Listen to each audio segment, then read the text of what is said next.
Hey, welcome to the Opportunity Playbook podcast. I have Brian Hull here with me today. We have an exciting, if not fun, conversation ahead talking about how our lives have transformed from where we started, which is probably going to be a surprise to most people watching this. And then the lessons we've learned along the way through business, professional growth, and just personal growth in general. Brian, it's awesome to see you again. Good to see you, Camacho. It's been a long time coming for sure.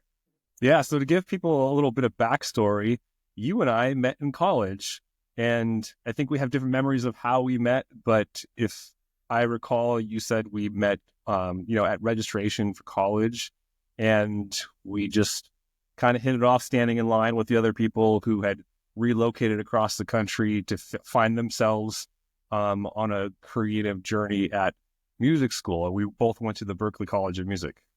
Yeah. I think so that puts us over 20 years as friends, which is pretty crazy. And if the registration story is true, you were one of the very first people I met in Boston when we moved there. So it's such a cool way to get started. Chronologically speaking, probably the first people I met. Um, we recently connected after 20 years, and sort of future pacing this conversation. It's always valuable to stay in touch with people. One of the things I actually learned from a Berklee professor, he was actually a dean of the professional music department at the time. His name's Ken Brass. I think he might even still be there. I can't remember. I'd have to look. Thanks. Shout out to Ken. Ken had told me before I graduated as a part of his entrepreneur class, he said, always stay in touch with people that you meet here today or throughout your career. Call them up on the phone, wish them happy birthday, send them cards. Make sure you have business cards, but always stay in touch. Now, I had no idea what I would be doing in the future, which we're going to talk about, same as you, which was very different from coming from a world-renowned music school to what we have done over the past 20 years, which has nothing to do with that, technically speaking. But that was how, we came to be in touch. It's been part of my practice and who I am to stay in touch with people. I'm notoriously difficult to get rid of once you know me and once we become friends. So it's great to connect with you after 20 years. I love it. Yeah, I think that's a good characterization for you as well. I think that fits well. Yeah.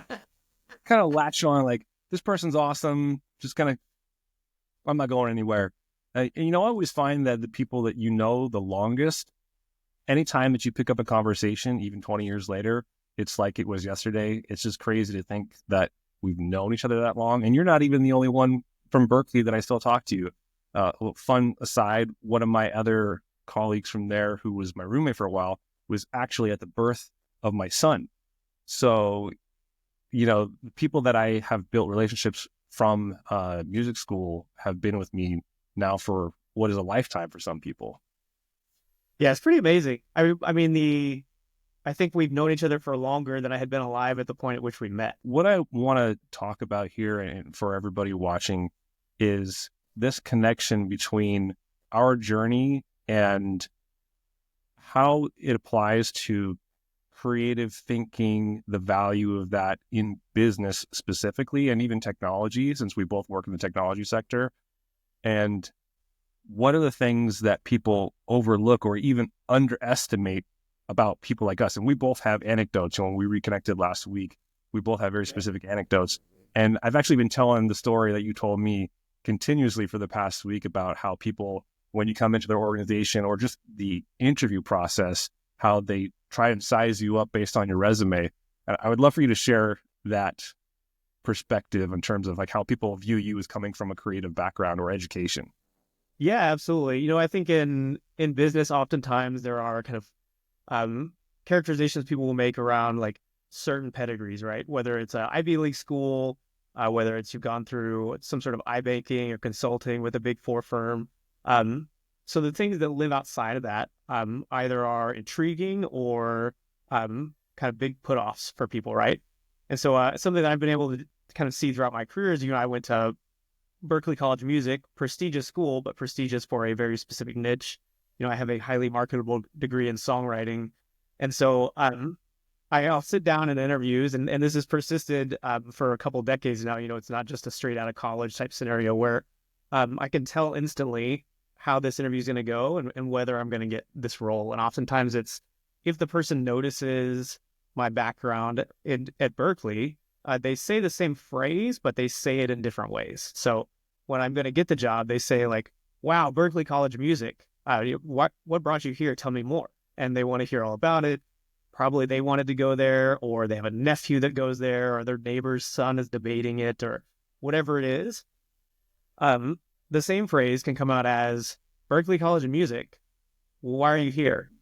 And when I hear that one, it's a very easy way to just say like, you want to wrap this up? Like we could go get a sandwich early. Like this isn't going to go anywhere. So why are we having any more conversation?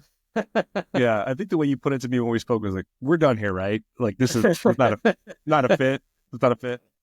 Um, so I was reading this Forbes magazine, and I heard interviews on NPR like several years ago talking about the connection between creative or divergent thinking, novel thinking, and how it benefits innovation. And people often look at, if we're talking about education, in our backgrounds in particular, as an example, innovation is not disconnected or a separate objective from creativity. They're the same type of thinking. And for lack of a better phrase, out of the box thinking results from that type of creative process that come from the arts, whether it's visual arts like painting. I have lots of paintings around my house, stuff that I bought. Like this one is from my favorite artist, Crayola. I have some other ones around here that I've made. I've personally sold art. We obviously have a music background, so we've studied it intensively. But when you put those types of mindsets and novel thinking into business, what I've noticed just from my personal experience is people often go, I didn't think of that. That's kind of the phrase that I hear all the time. Oh, I didn't think of it like that, or I never looked at it that way. And those are the types of thoughts that start to change how people approach to solving problems. I would love to hear examples where you've applied this creative thinking. And just for more context, since I've known you so long, what I remember about you foremost is that not only were you creative, you were also just as exceptional academically. So your ability to break down the creative process, to understand how someone arrived at what people experience as amazing music or art, was something that you in particular as a skill set could dissect into the parts so that you as an individual could then practice and learn it to produce a result for yourself. Yeah. Yeah. I think creativity, at its root is really just seeing one thing as another thing, right? Like, can you make a translation of something elsewhere and reapply it? And for me, like among creatives, I'm always a quant. Like I'm always the academic or the cerebral person that's maybe not as free flowing and creative. Among quants, I'm this like flowy creative guy, right? Like so I like kind of Yeah, like in the middle. And I think where that strength oftentimes, not just for myself, but as I've over the years gotten to work with musicians, we've kind of bonded the last week or so as we've been preparing this, like how many people we come across that are musicians and painters and fill in the blank fine arts, right? Like that are able to be successful in other disciplines. And I think many times it is this fact, right? Like they perhaps are like pattern oriented. You find a lot of people that are both mathematically or engineering minded and musically minded. And so they have this like kind of pattern recognition that is very challenging for, I think, for a lot of people. very Um, true. but they're also willing or able to make these leaps of, if this is true within this discipline, the same must be true with, perhaps a different set of parameters in a related discipline, or sometimes in a completely new discipline. And I think that those things in my career, like as I've gotten to go through and just kind of apply these little twists, are the things that oftentimes stand out, even if they seem very basic in the way that they're being applied. It's just a matter of like people not necessarily looking at one lesson as applicable across many fronts, right? You bring up two really good points. Is one, this pattern recognition. I was just talking to another CEO today from a startup, and it was us and our founders and them. And by the way, all creative to some degree, in the way that we're describing. That was the other interesting thing I keep running into. I'll talk about that too. But what we were talking about in the conversation, I said, when I notice that I experience something or I see that other people experience it, even if it's just one, very quickly after that, I start to see a pattern of this occurrence for whatever the circumstance is. Mhm. And a lot of the times, what I use to solve problems is pattern recognition at its fundamental level. I go, how often is this happening? And when we start to talk about that, what do you get into? Data science, right? Yeah. I'm using a collection of incidents, anecdotes, patterns to determine what is the story behind or what stories can be told with this data or information so I can make decisions, whether that's creative or business or otherwise. And I think people who are creative have what my former CEO and friend called advanced pattern recognition, where they can draw conclusions a lot faster than most people can to empower their decisions. And that's not something that people would typify for creatives. Like, oh, they're very whimsical. You can't pin them down to do anything. And I see a lot of that as a pattern of behavior. But for the ones who have really mastered their pattern recognition, I think that they're also very good at quickly deriving a decision from there so that they can move forward. And you had this fantastic bit of advice that you received from a mentor you shared with me about making decisions. I would love for you to share that. So I think, to this point of it's common amongst creatives, and it's not unique to creatives, right? Or at least not creatives in the fine arts sense. You can find a very, very similar skill set amongst engineers or other mindsets that are kind of like looking at these pieces, perhaps like operationally or whatever it may be. And I think that what's so important about that is that it gives you a language to communicate, right? If you are just handling something as it comes up and it comes up a dozen times, but you don't recognize it as pattern-based events, you just handle them as individual one-offs. There's no kind of efficiency gain. There's no growth either within the organization or for yourself. But it's also very hard to communicate with your team, with your executives around how we can continue to better the business, right? So this is something that I think is really important about pattern recognition, and it's something that it's easy to get lost in as you go through and start trying to say like, okay, I've seen a couple of connections. What else can I do? And if you have this kind of creative mind or this strategic mind in particular, like I tend to be a planner, I tend to be an organizer on these pieces. It's easy to then get lost in all of the detail of like, okay, like the first 7 dominoes that have to fall are these. And then these are the paths that could come, second order consequence, third order consequence. And I had a terrific leader I followed at 2 different businesses, Ghazal Asif, who we would joke, had no distinction between thought and action. Like thought would come into her mind and she would just execute instantly. And luckily she had like terrific instincts. So those things were not necessarily getting her into trouble in those cases.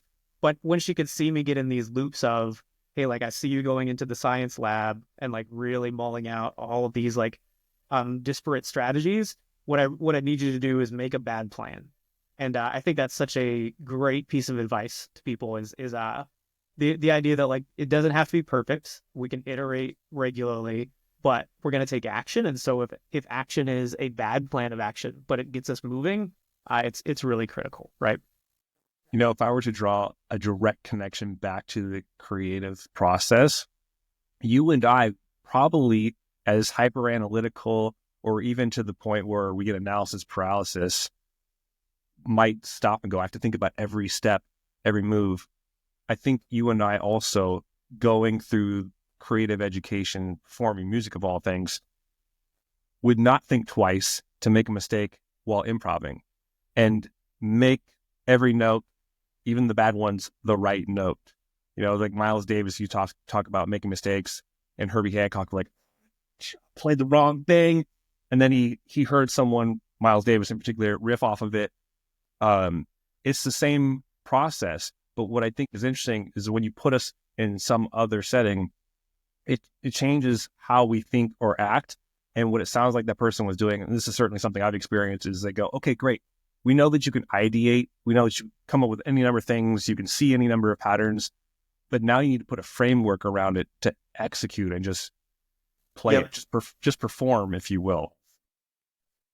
Yeah, I think it's very easy to get lost in that analytical piece, and I've always gotten that feedback throughout my life, be it business, music, whatever else, is that that analytical piece can take such root that's hard to kind of get the step forward. If you're in the mindset of I'm improvising, right? You're very comfortable with that piece. Like Miles plays a bad note, and then just because he's Miles, he's going to play that note 6 more times in his solo so that he could tell you he was in control, right? But I think it's also very easy in creative endeavors to get stuck in that loop, right? Like I had a conversation once with Pat Pattison, a great professor at Berkeley, helped found the songwriting program, and his books are what really took me to Berkeley. And we'd sat down one day and he said, like, I can see you're thinking a lot. But he's like, the thing about songwriting is like the more that you write, the more that you write. And what he meant by that is like, you have to give yourself that freedom of the first draft, because as you're willing to put things on page, more things come, right?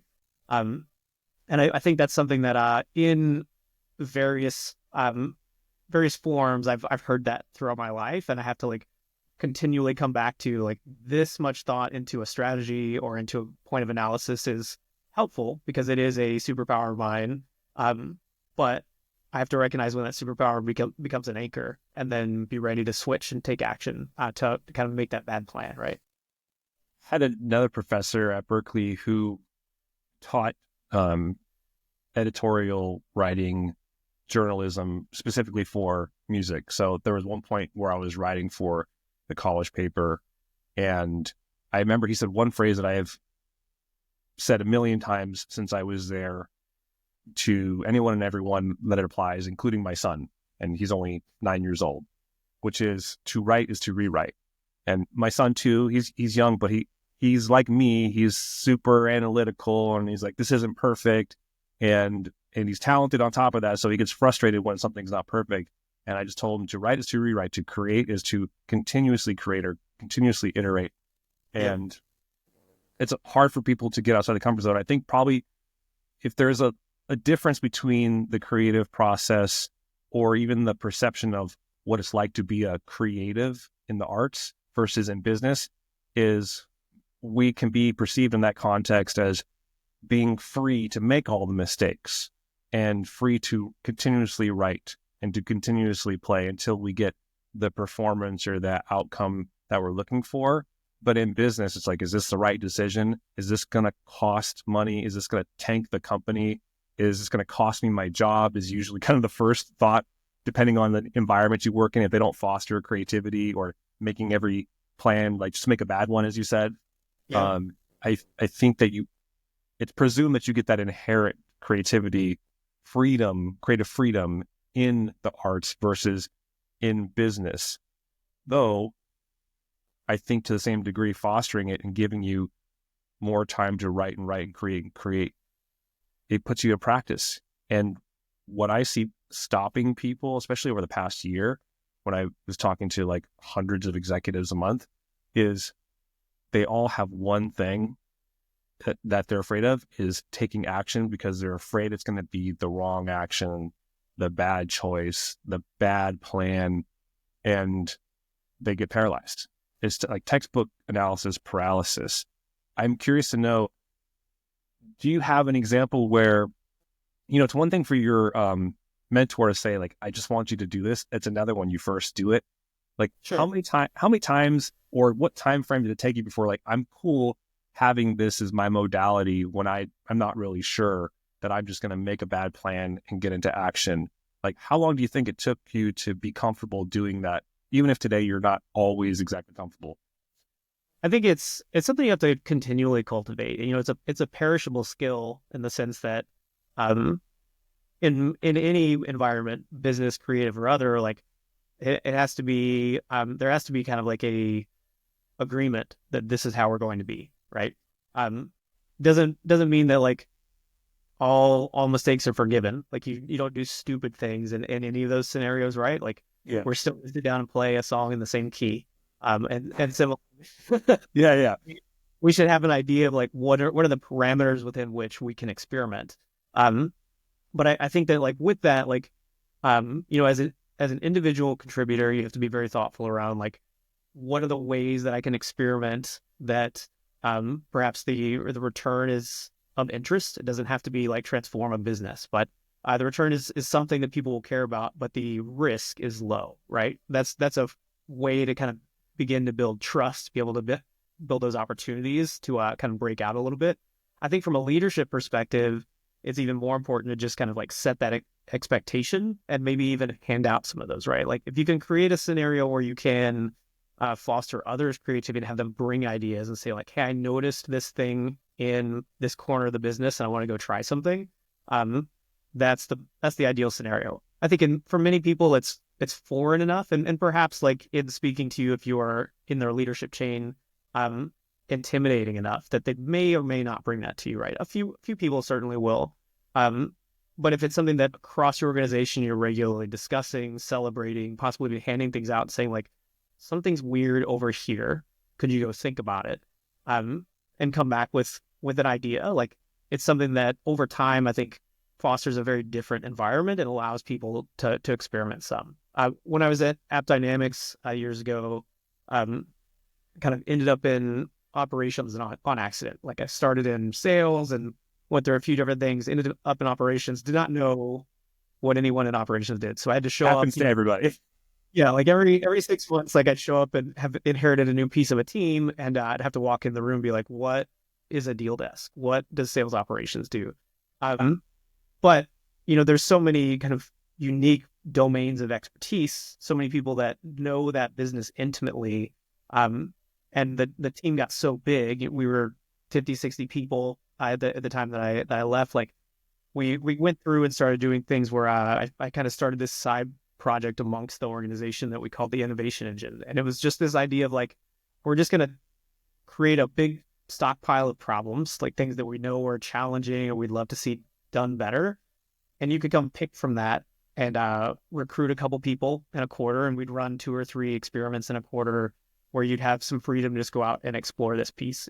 It maybe in a similar way to like Google's 80-20 rules, right? Where you can spend 20% of your time. Like I don't think we had 20% for people to go spend, but there was certainly like time made for you to go and come up with these ideas and come back and ask for more resources. You had to continually like ship something. So you had to come back with like, here's the framework for what we would do. Here's the timeline. Here's a minimum viable product of what that is. And I don't know that we launched anything that was like game changing that transformed all of the operations organization, but there were these kind of like incremental improvements throughout the business that were not a top-down initiative, right? The only top-down initiative was trying to foster this environment. And then the team themselves were allowed to go out and do this and kind of take initiative. And so you'd see people from all up and down the structure. Like I had 3 or 4 levels of reports in that organization. And so you'd see directors or senior managers take their teams and go work on something that was like painful for all of them. But you'd also see somebody that had been in the business for 3 months that just like really hated doing this one thing on repeat for 80% of their job, that would go and try to work on new ways to do it. So it's a very fascinating way to work through it, but it's actively cultivated, right? If you stop working on that, if you stop the environment that is comfortable with dissent, that is comfortable with failure, people instantly quit those efforts because they're not rewarded. And the problem with that is that like oftentimes I think these are seen as experiments from people that are uncomfortable with this kind of like outside experimentation, this creative aspect, believing that it may slow the business down. But if you are so fearful of failure that you're not willing to kind of go out on a limb, the business moves exceptionally slow because no one will do anything that they don't know everyone is bought into, that they don't know that it's going to be completely successful, is going to have a return on investment or whatever the measurement for success is, which means there's no risk in the business whatsoever other than wasting time, right? And time is such a resource. And it inspires new thinking. And there's an interesting paradox, and you're really describing this, which is it has to be the culture of the business for that to happen. And very much.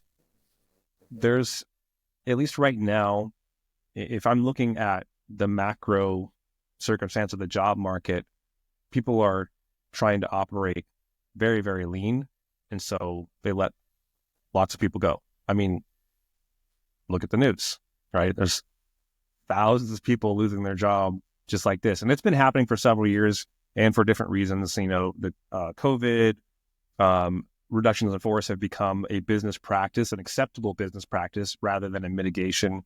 Not to say that there isn't some type of mitigation tactic as it relates to budget and saving money, but it's more commonly accepted as like, hey, it's cool, let's just cut the fat or whatever. But Yeah. in that, I hear anecdotes. I don't want to say that I've tested it or surveyed it. I hear anecdotes that the experimental, the testing side of problem solving has technically gone away because it's not leading to the thing that's closest to the dollar, and it's not business as usual. Like, how are we going to drive revenue is kind of like the only KPI people look at, or they look at it from that lens. Yeah. But the interesting thing is that when you offer something that is really aligned with a QA approach, right? And technology companies in particular, but anybody who builds anything has some part of the business that tests, does this work?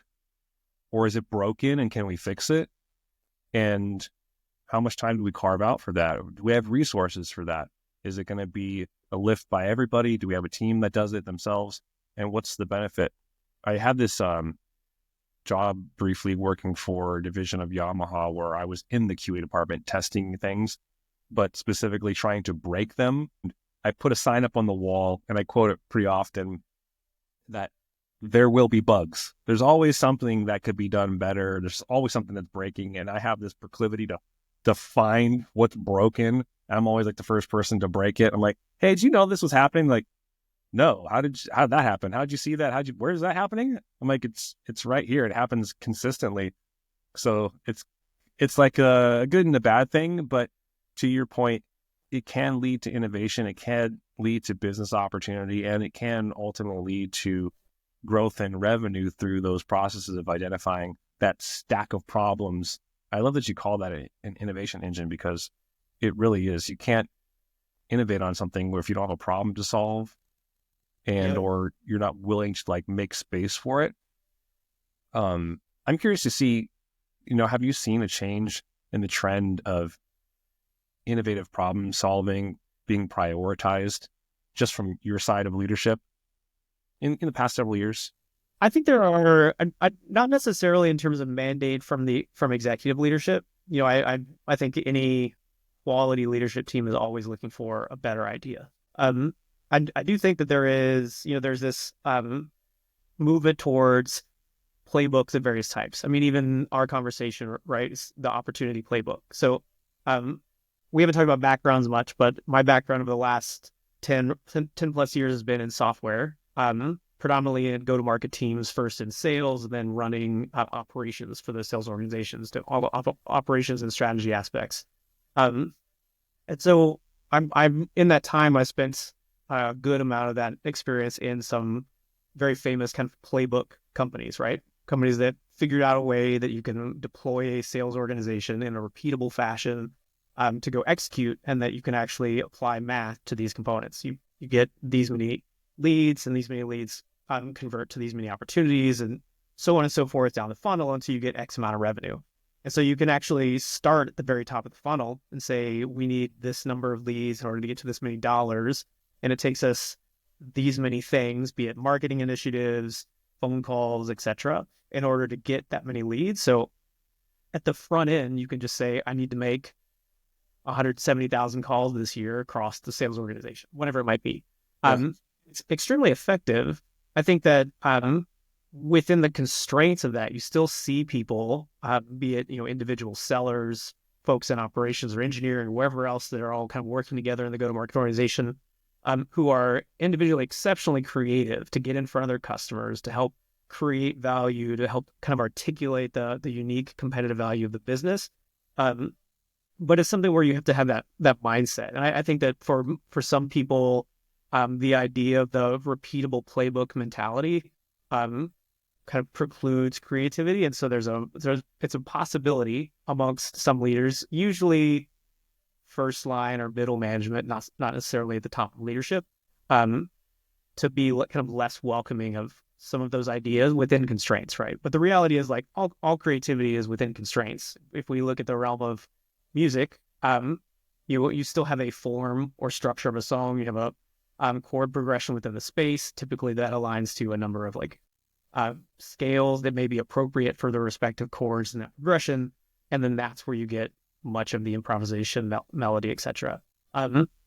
And so I think similarly, in businesses where you are able to create some kind of comfort for failure, and in places where you're not getting so fixated on the next transformative idea, because the next transformative idea is probably going to take you 3, 6, 12 months to build. And really, you just want to create momentum. So you're just looking for little things, and then you want those little things to compound on one another over time until that compounding return is something that is far in excess of anything you could have done through one individual project. If you can maintain that mentality, it's extremely effective. But it's kind of a daily effort around that piece, and it's continually breaking stuff down, right? Because even from a leadership perspective, if you do have people that are highly creative in those endeavors and maybe able to find opportunities within the constraints of the business, they may come to you with something that's so big that to execute on it is probably to see nothing happen, right? It's going to take too much time. They're going to get bored. Somebody's going to pull off a project. We're going to change priorities. So you continually have to like help people see how to break things down into tiny little component parts, and then execute on those little bitty pieces. Which is, again, the difference I think oftentimes of a creative's education from others is like you don't have here's the rote syllabus of what we're going to follow. Like, Yeah. Somebody gives you a cassette tape and says like, figure out what to do with this. Like, and that's your homework for the next 2 weeks. Yeah. You bring up a couple of good points. It's the extremes of these things, they can lead to innovation. You still have to have the freedom and space to do that. But all of them, if you really look at it, fundamentally have a framework of some sort, whether it's the composition, whether it's the team and its current tools or the resources it has to deliver those things to, get the end result. There was something else that you had shared too, but even in business, that more whimsical behavior of like, oh, I'm bored, like I'm tired of doing this, I do the same thing in and out. I've had executives that I've worked with, I even see thought leaders like Alex Hormozy talking about like, you need to get really good at doing the boring stuff over and over and over and over and over. Like once you've mastered the skill of doing the activity, now you need to be a master of the repetition of it so that you don't get bored and you can find other ways to achieve whatever the outcome is, whether that's more money, whether that's some new interesting project or anything else that would result from that. But I mean, if you think about it, like how many hours did we have to spend and I still spend sitting in there playing the same thing over and over and over? Like people don't see, if you want to look at the results that you produce in business as the performance or the outcome, people don't see the hours you spent, the days, the weeks, the years, months, whatever it might be, doing the same boring thing over and over and over again, just so you get the benefit of the result or whatever that outcome is. I'd They be call it, interested to know. right, which is a misnomer for them saying like, there's so much work involved, I don't understand it, so I'm going to call it magical. And magical is talent. Yeah. That's from Angela Duckworth. So Angela Duckworth wrote the book Grit, and she talks about this idea of like when we can no longer fathom how someone got to this point, like we just say that they're talented, right? But like you and I know people who are talented and who are famous, and we know how much work they put in. Like it's not that they aren't exceptional at their craft, but they earned that outcome, right? And I think that's true in any discipline. That there's so much that goes to understanding the fundamentals to such a key point. In that same book, Duckworth kind of talks about like in mastery, novelty is in the nuance. So the idea is that like you get the excitement from the little bitty details, not from that big mountain of stuff that you like encounter when you first pick up a guitar or start working in a new field in business, whatever it might be. And I think that's really critical. Like you can even look at things like E. Cummings, like one of the most kind of like open meter, very like non-standard poets of the 20th century. And his first 2 books were just very traditional sonnets. Like 2 entire books of traditional sonnets so that he could master the form and work within constraints before he broke them. And I think that you see that in every format, right? And it's even true in Playbook. Like if you're a new salesperson in a Playbook organization, you should probably just follow the playbook for 6 or 9 months and get really Stick to good at the it. script. And Don't then do as anything you learn it, else. start finding like what are the ways that I can tweak this to my personality, to the things that I've learned about the product, the things I've learned about my customers that make me more effective. And those individuals are the ones that, are at President's Club every single year and not one-offs because they got lucky, but they weren't that good. Right. And I think any profession where there's a heavy amount of luck, which is most, I'm always curious on like, are we talking about good or lucky? And if we are talking about good, like how do you get that repeatability of good, which I think is very fascinating. I think that there's always some version of what we would call in college going into the shed. Like you're locking yourself in the space, you're doing the monotonous activity repeatedly until you have that mastery. And then in that mastery, that's where everything can become your own. It's your, or as we call it, sometimes it's like your voice coming through because you have learned those things, your style, whatever it might be. Same thing applies to leadership. Same thing comes to innovating and putting new frameworks in that people didn't think about that produce the result or maybe then some to whatever they were trying to achieve. But it as you said, didn't happen necessarily from luck. It happened from sitting there and doing what my CEO and friend call the reps. Like every level of success has some version of doing the reps that led to that mastery and proficiency. But first you had to do the boring stuff in like micrometers over and over and over. When I used to teach people guitar, I would tell them like, I know that you want to stand there and like rock out and have all the postures and the gestures that make you look like a performer. And that's great. And some people come with that naturally. Like they have this performative personality, especially salespeople who are just like, hey, I gravitate towards this. This is my style. I'm comfortable being in front of other people and I can sort of wing it. Right. But they didn't necessarily do the mastery yet. When you get the mastery, that's where you really get your voice and or you can also really build on your skill exponentially once you get all those things. But the first thing you have to do is, can you play me a note?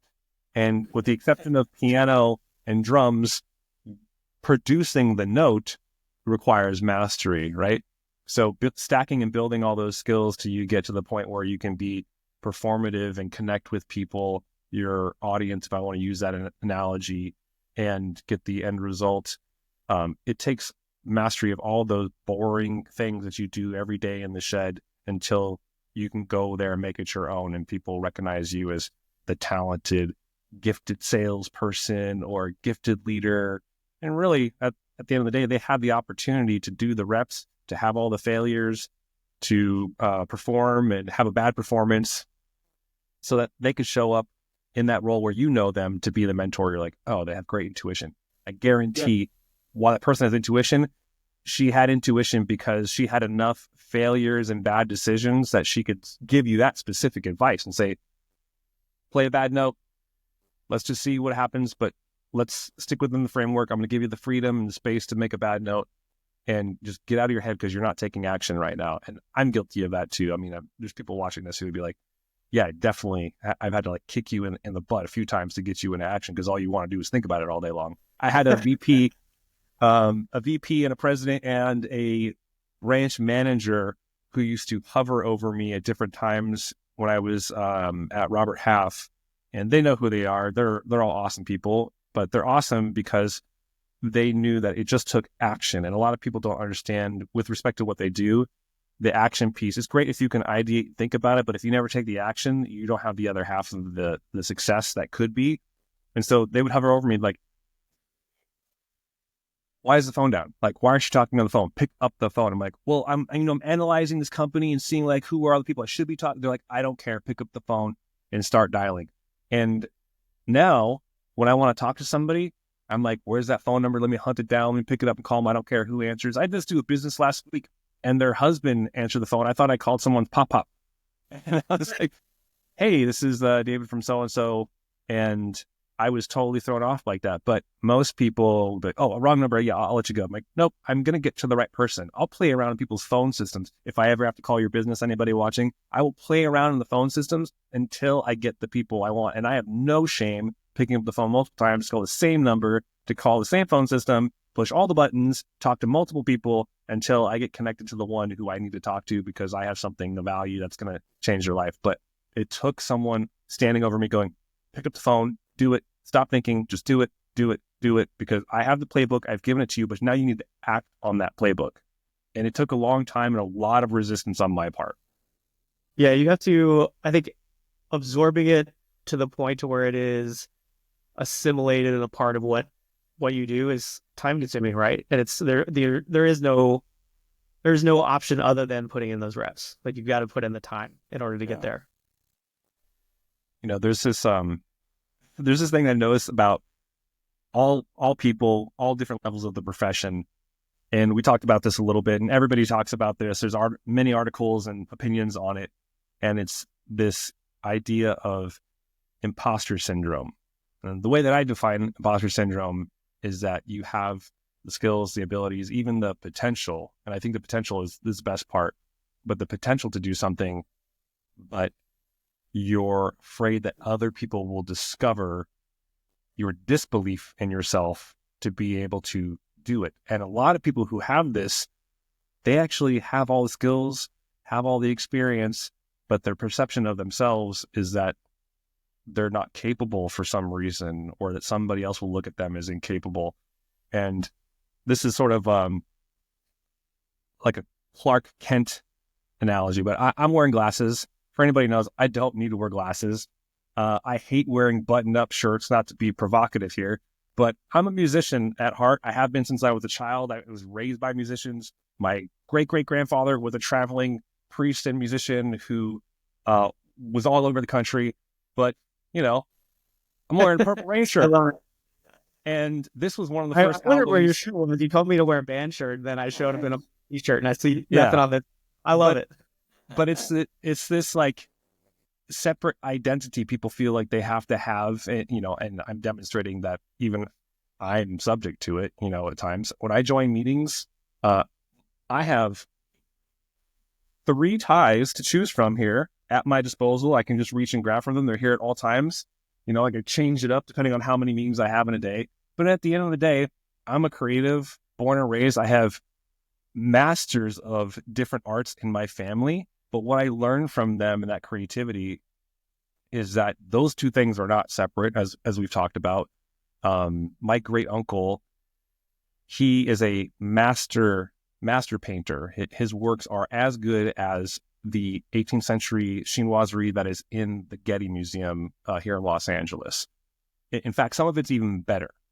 But that's because he spent a lifetime mastering it. And I learned from him at a young age.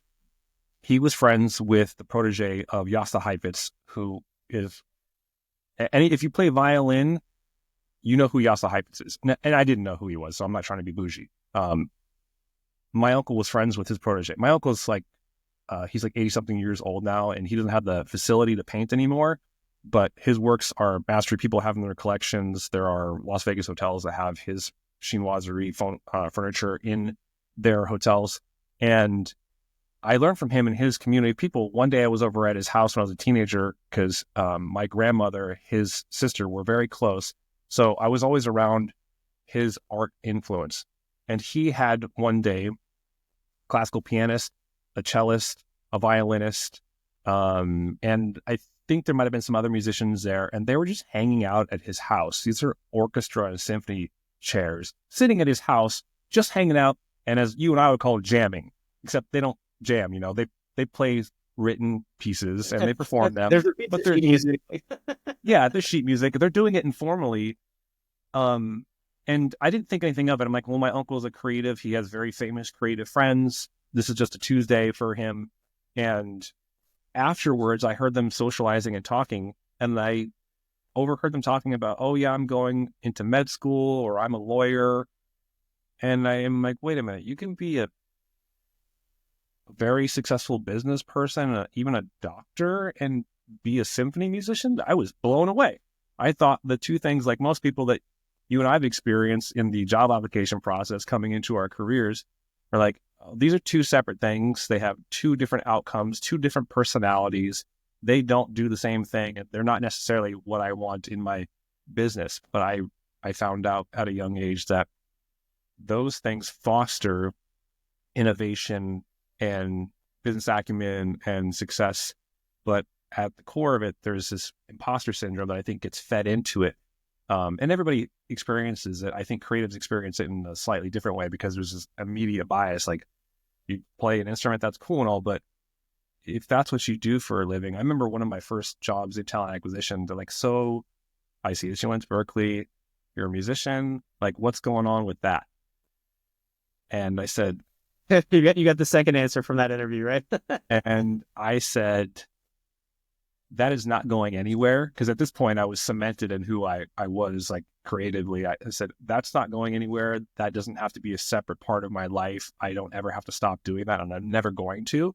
I said, but that's an evening and weekend thing. Like, I'm not touring right now, and I don't plan to. I also had just had my son. He was like a year old. So I said, I'm not going anywhere, and I don't have to choose between having a 9 to 5 or even a career separate from being a musician.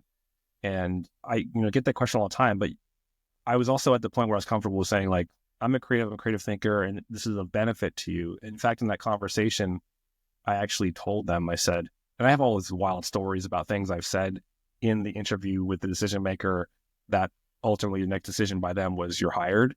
But in this one, I said, and I just started out as a recruiter. I said, look, you're not going to hire me because of my experience, flat out. Let's just get that off the table. Like, you're not going to hire me because of that. You're going to hire me because people like to do business with me. I can deal with your most difficult clients. I had examples of that, 1 year into my experience. And I had a couple other reasons. I had a job that changed my career, like 2.5 hours later. That's amazing. And the same thing happened with all the other jobs. I have different anecdotes of that, but imposter syndrome can really steal someone's opportunity from them before it gets to other people. I'm really curious. I have some insight, but just for the people who will watch this, I'm really curious. At what point did you get comfortable with saying, like, I'm a creative, you can see that. We're not even here to talk about that, but this is not an Achilles heel by any means. So I'm going to come in here and I'm going to do what you expect of me, and probably even then some. I think I always was comfortable with that piece. I will say, like, the arc of my career though has taken a number of different forms. I think that always kind of like going one side or the other of a line, right? Like, ultimately it's luckily been like kind of an up and to the right experience, which has been amazing. But I think that, like, there'll be spots where I might take a left turn from what a traditional career trajectory might look like, and then you have to restart and like learn things from scratch all over, right? And I think the idea of imposter syndrome is just ubiquitous. It's so ubiquitous. I don't particularly like the term. I've done Yeah. I've led some fairly large teams over the years. Did a lot of career counseling, like within my teams, but also just through friends and things like that at work, people that maybe admired something that my teams were doing. I've gotten the chance to do a lot of mentorship and kind of career coaching outside of just my organizations. And I don't think I've ever had an initial conversation with somebody where there wasn't some reference by them to some form of imposter syndrome, either named or not named. Although frequently that phrase will come up. To me, like, it's just this very natural ebb and flow of like self-confidence around this idea of like absence and abundance.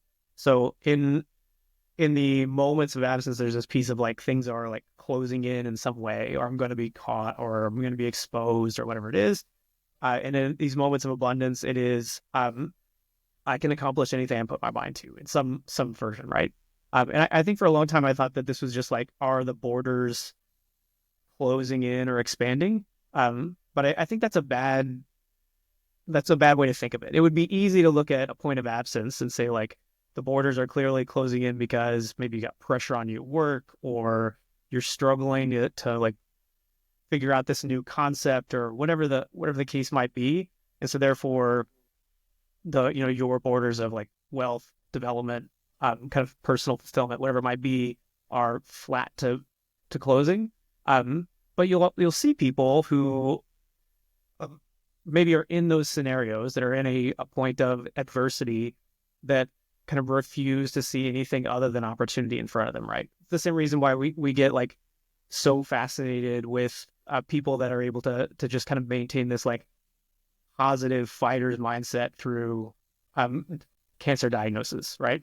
That's something that like if you were lucky enough to know someone who was able to maintain that mentality, regardless of the outcome, that's a very special person to have known, right? Um, and in the same way, like I think that you and I like both work with or for executives across a range of businesses. You probably know people who it seems like, every card that flips over is an ace, and yet all they can do is talk about all the ways that their life is terrible and not going well. Um, Yes. so like, so I don't think it's inherently the movement of the border. I think that there like you are choosing a kind of like mental position around this, and certainly it can be influenced by other things, and you can influence yourself through your negative self language in a way that like maybe forces you to kind of like or kind of changes your mindset. You have to like really kind of reboot the engine.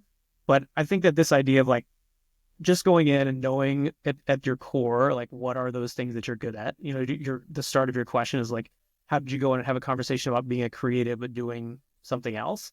Um, I knew that coming from music, I had like certain attributes that were going to be consistent across the space, right? I'd gone to a regular college. We both went to regular colleges before we got to Berkeley. Yep.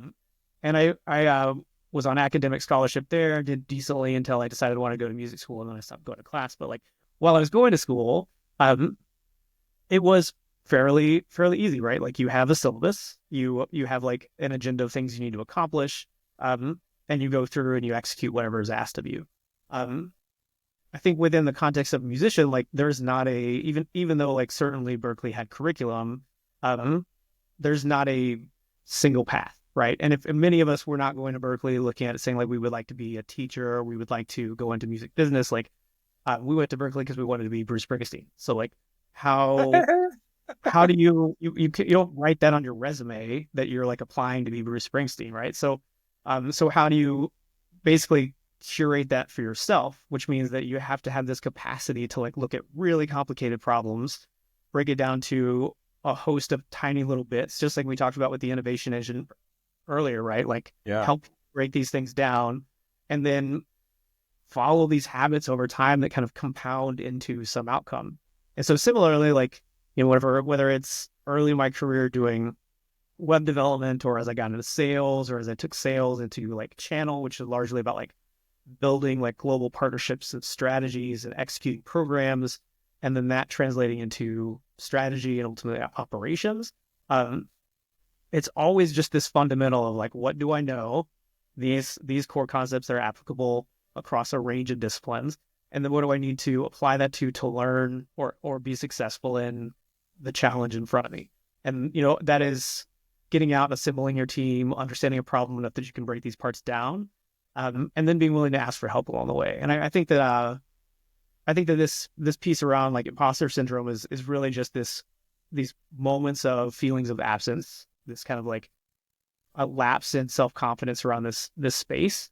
And perhaps maybe I think especially people earlier in their career, like just a lack of recognition that there's not like a moment in your career where you realize like now I'm an adult, or now I'm a professional, or whatever it is. Like you will always be improving or changing or doing something to get better.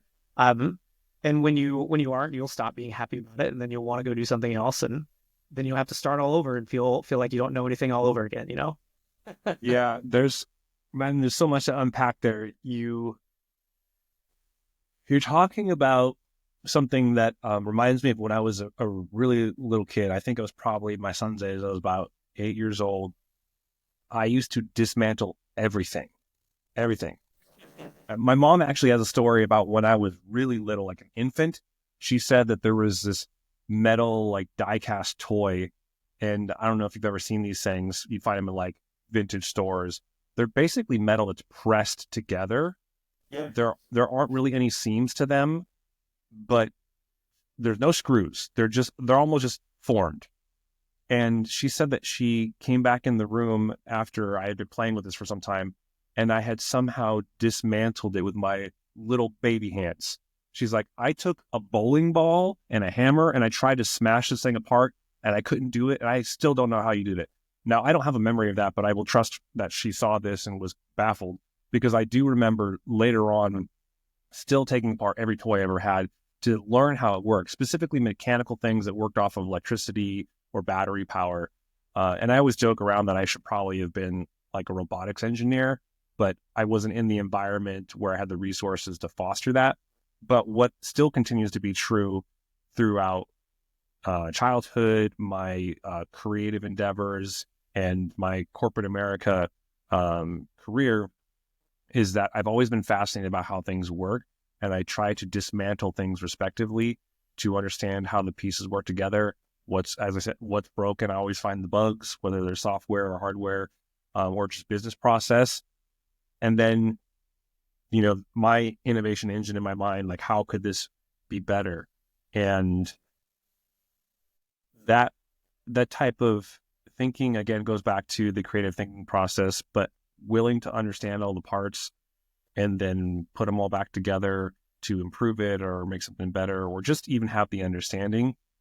I think that's its own skill set that comes from creativity, but doesn't have its limits or boundaries. And when you give it different frameworks, you can find different ways to apply it successfully. And then there were some other things you were talking about too, where I think it comes down to choice. You said, you can go through this and you'll decide that it's great and then it's not. And then there's sort of this like undulating border around, this is where I should be, this is where I should not be, or this is interesting, exciting, this is not, this is beneficial, it is not. And I think you had a very strong point about your view of that, how you look at it is really the differentiator. So just taking creativity off the table, you looking at a situation and being able to say, I view it, like you said, cancer patient who, whether they have lived through it, overcome it, recovered, or if they passed away, the people who are able to maintain a certain type of mindset throughout those experiences is really someone who is choosing, for whatever reason, maybe it was the way they were raised, or maybe at some point they came to this transformational moment. That's often what I find what it's been, where like, okay, I could, and this has happened to me many times, especially in the past year, I've said out loud, I could choose to look at this the way I've always looked at it, or now I can make a different decision. And that's exactly how I said it. And that's exactly how I view it. It's a decision to do those things.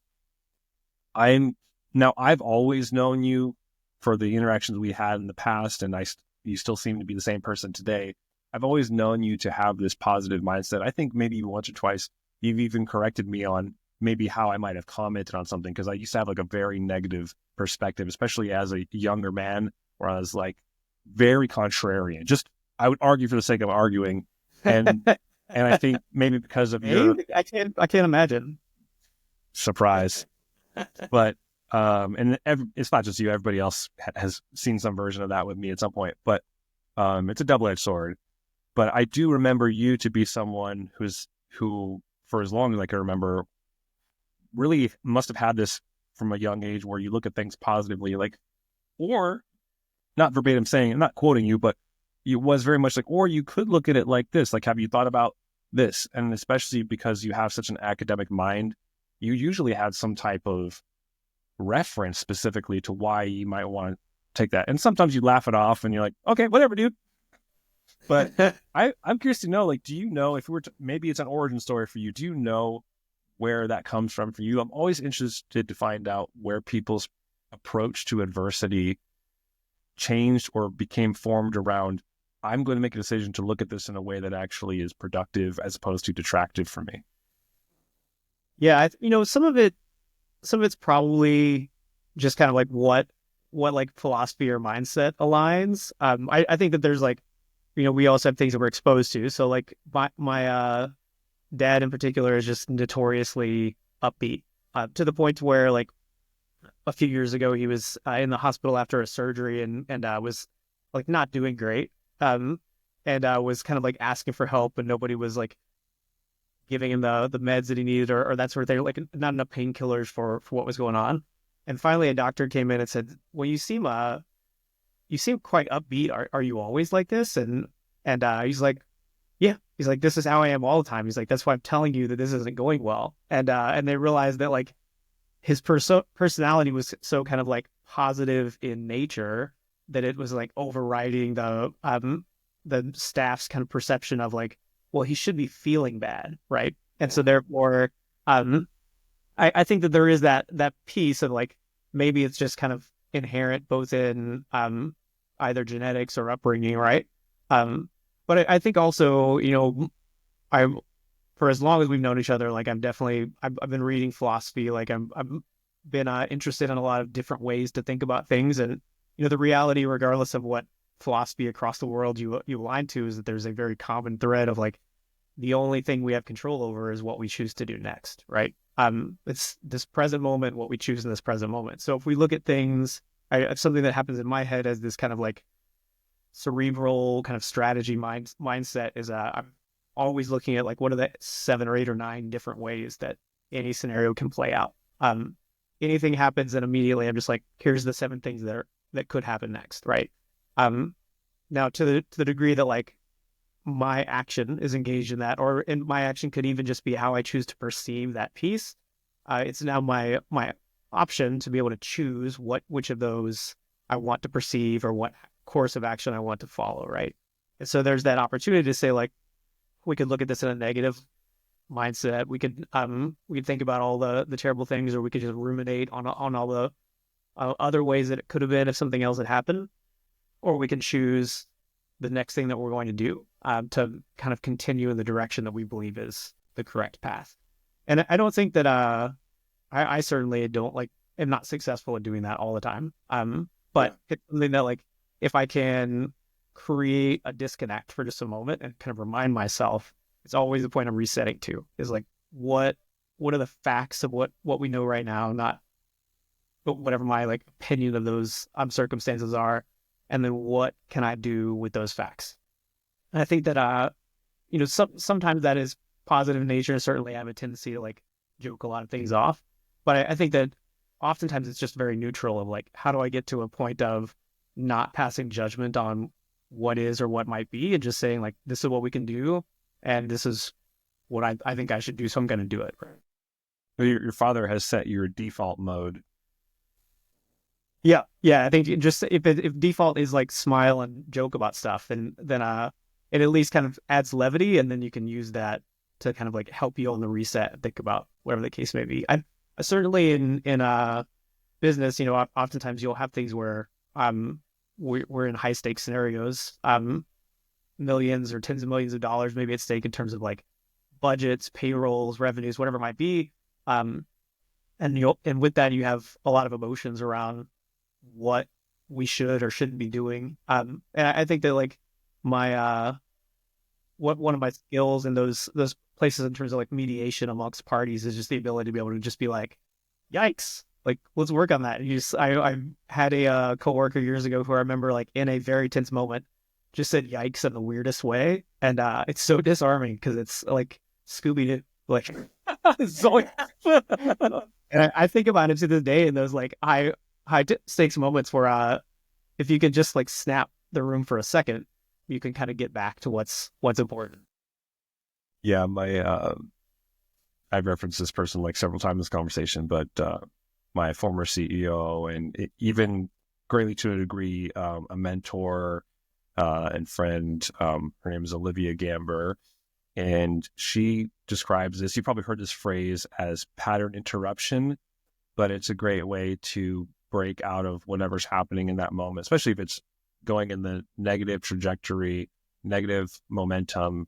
That never helps the situation. But one of the things that she also has talked about numerous times in conversations I've either been a part of or been with me specifically, are like, okay, let's look at the facts. Even when I'm guiding other people on their job search strategy and career coaching, because I do that at times, they have I notice this, when you talk to enough people, back to pattern recognition, you see certain things, and that helps you to go, oh, okay, this is just what I always see. This is actually, I know it feels like awful. It does, but it's actually not as big or insurmountable as you believe it to be. And that belief part is really, when you can identify that, people typically, they feel like things are only happening to them. But if they were to talk to enough people and see these patterns with respect to any challenges, even within like specific business processes, that's why you would go to a mentor or somebody else who's seen the problem 1,000 times. You go, hey, this is what's happening. Like, oh yeah, no. Have you done? And then they'll rattle off some solutions or some approaches. I've done a couple of those, but I haven't done that one. And then, okay, well, let me give you some next steps there. But they look at it very objectively, generally speaking, as after the yikes or the zoinks moment, and they can, continue to walk down the path. And then it doesn't become insurmountable. It's just, hey, this is a process that I wasn't aware of. I couldn't see clearly because the emotion behind it or the stress behind it, the anxiety, whatever it might be. But I have noticed that when you see so many different patterns with respect to whatever your expertise is, then you can very quickly diagnose and go, it's actually just this. Have you tried these things or have you done this? No. And what I talk about with people, I had 2 conversations yesterday too. People were talking about themselves and their challenges. And I said, those things aside, objectively, if you were to measure and quantify whatever you want to do you have the ability to do this? And have you done it before? Yes, I'm very good at it. I said, so that's not the problem. I said, this is going to surprise you. The problem is the way you're thinking about the problem. And so it stops you from taking action. It stops you from being able to even see how to do that. And when you can go to people and have that mirror held up to you, it can really transform how you see problems. And then I think that's, that connector between the fear, the analysis paralysis, or just getting stuck on the problem and just being like, oh my God, what am I doing? What happened? This outcome, this is not what we wanted, to, oh, I can see the problem. I can see the step, and now I can make a decision, and I can be less attached to the fear or anxiety about the outcome. Not to say that it can't be severe. And you'd be like, oh, shucks, we lost $1 million, or, oh, shucks, we had to let go of 20% of our workforce, and we just did it kind of arbitrarily based on dollar amount.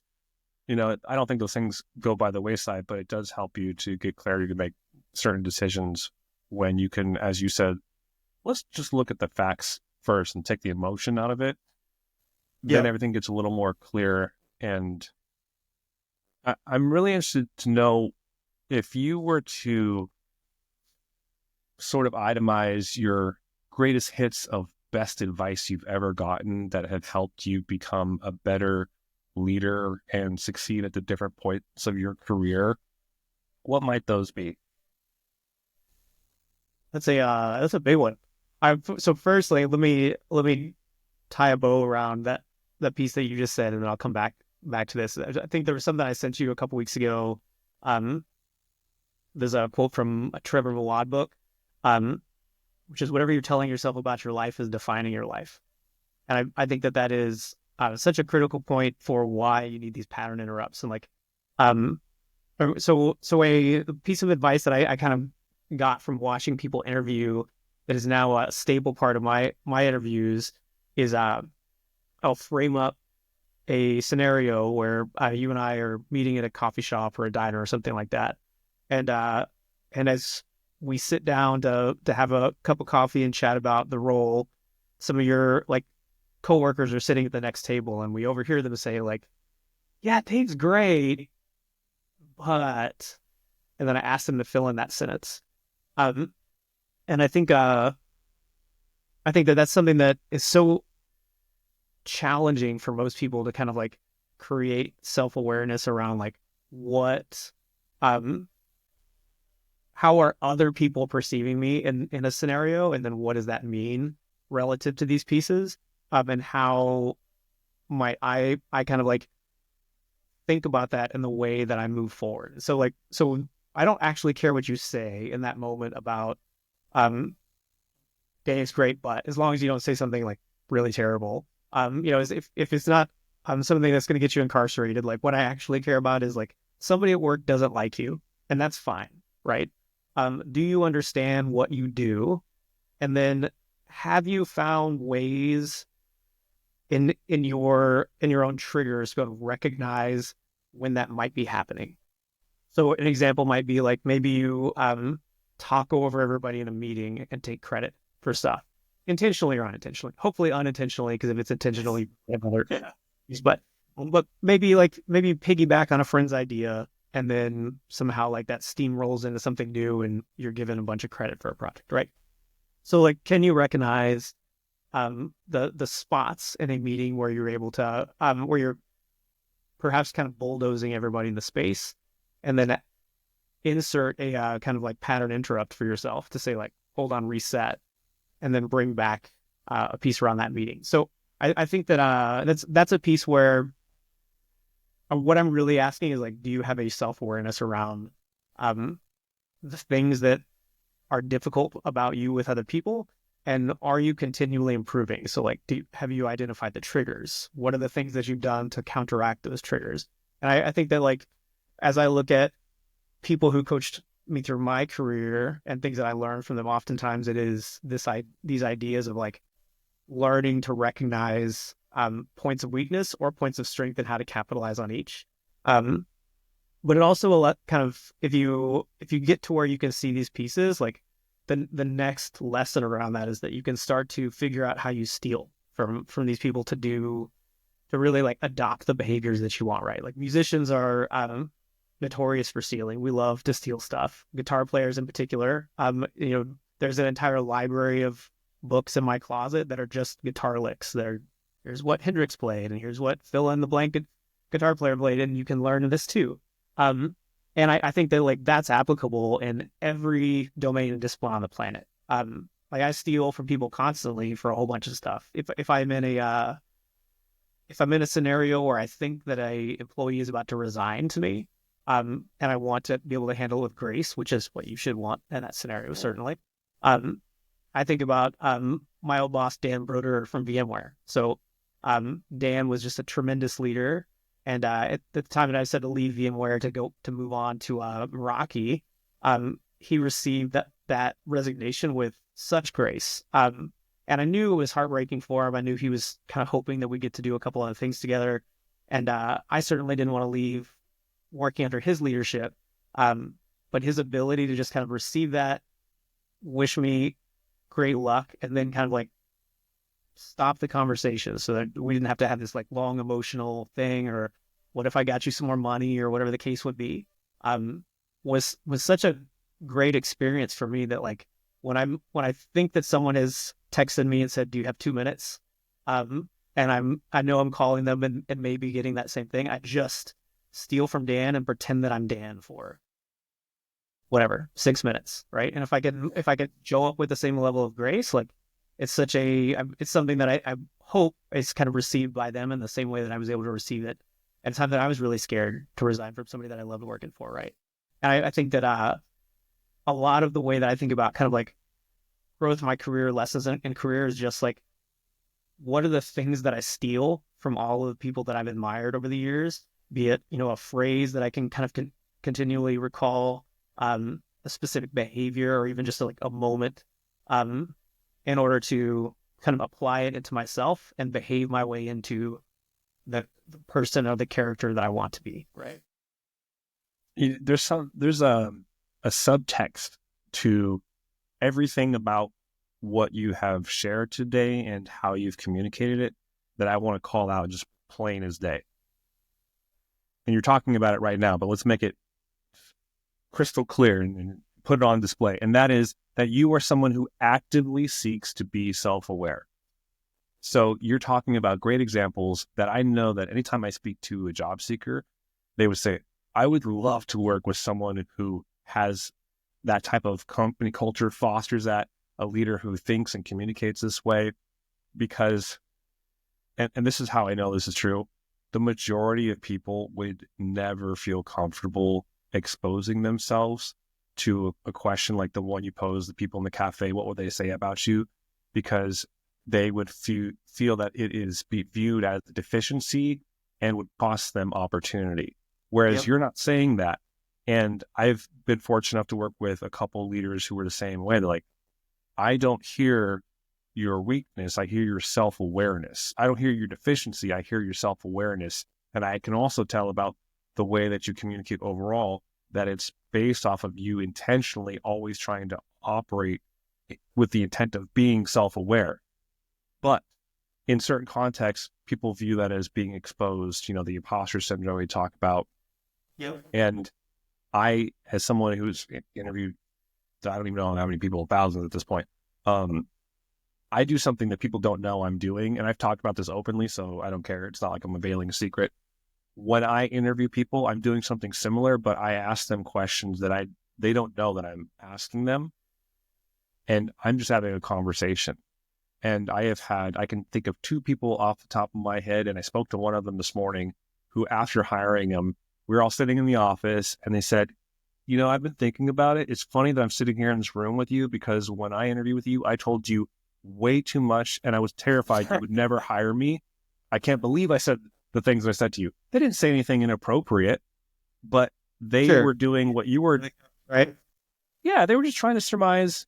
There was nothing where I was like, oh, I can't hire this person. This is, whoa. And I've had those people, and they were just telling me too much because that's how they were. And they were also just egregious human beings. I would never work with them.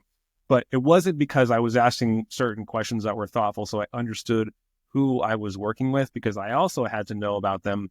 Do you have the ability to work with other people with different personalities? Some of them are like porcupines. Some of them are also very sweet and generous and self-aware, but you're going to get all kinds of people. So when I'm hiring somebody, I need that self-awareness, because you have to be as dynamic as the people you'll be working with.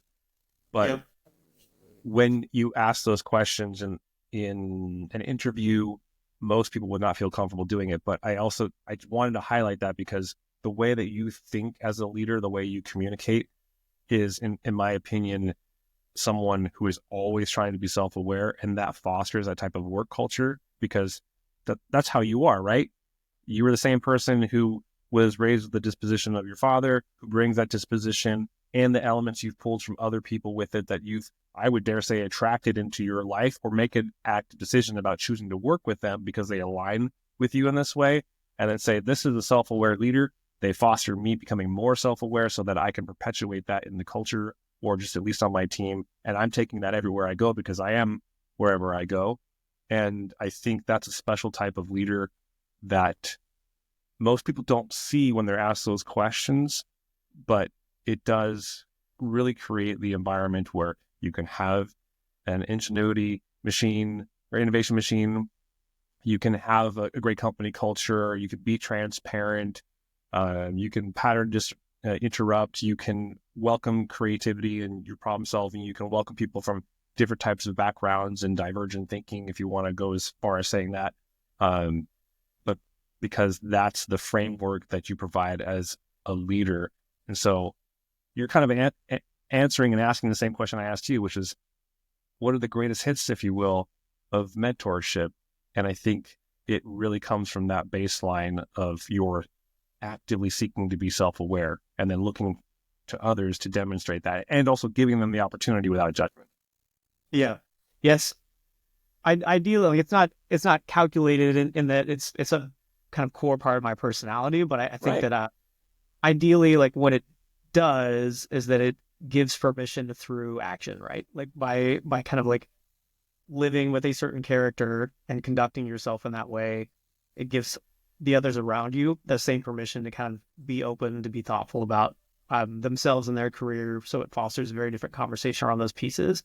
And then hopefully you get a, very collaborative, very open environment, so that you can, with that, like, be kind of like welcoming to dissent, right? Like I love the idea of like a good argument around something, as long as it is factually based. It can be something where you're open to failure, so people can try something and completely flame out and just start over, and that's okay. And maybe people can feel empowered to go out and like make decisions on behalf of your organization or the company or whatever it might be, because you've established the parameters in which they have their own ownership. I think those things all kind of come from just showing up in that way. If you could, I'm going to pose this as an actual challenge problem to be solved. You want to look at it like this, because I do think there is a paradox. I do think it is case by case. Some people, as you said, foster it. They do two things. They foster and train, meaning it's permitted, it's going to happen. I put a framework around it, positive or negative, but we're focusing on the positive. There's this paradox of I expect, I don't even want to say trust. Confidence has to be there, of course, for someone to have the job and be able to do certain things in a company at the decision-making level. But you're talking about fostering, empowering that culture and being intentional about it. But there's also this other version of it, which is a little bit of a paradox to it, that we expect you to come in here and do these things. And yes, you do have the authority, but the consequences, we're not giving you the leeway, and don't fuck it up. So I'm curious if you have ever gone into an organization and seen, as you said, an objective way where you've been able to shift that as a decision maker, as a leader, and to do what you're talking about earlier too, which is set the example through your action that we're going to shift this company culture. We're going to shift this response to creativity so you have the room to crash and burn. Obviously not destroy the business, but the leeway enough within the parameters to find success through experimentation or different types of thinking and approach without it costing you this opportunity.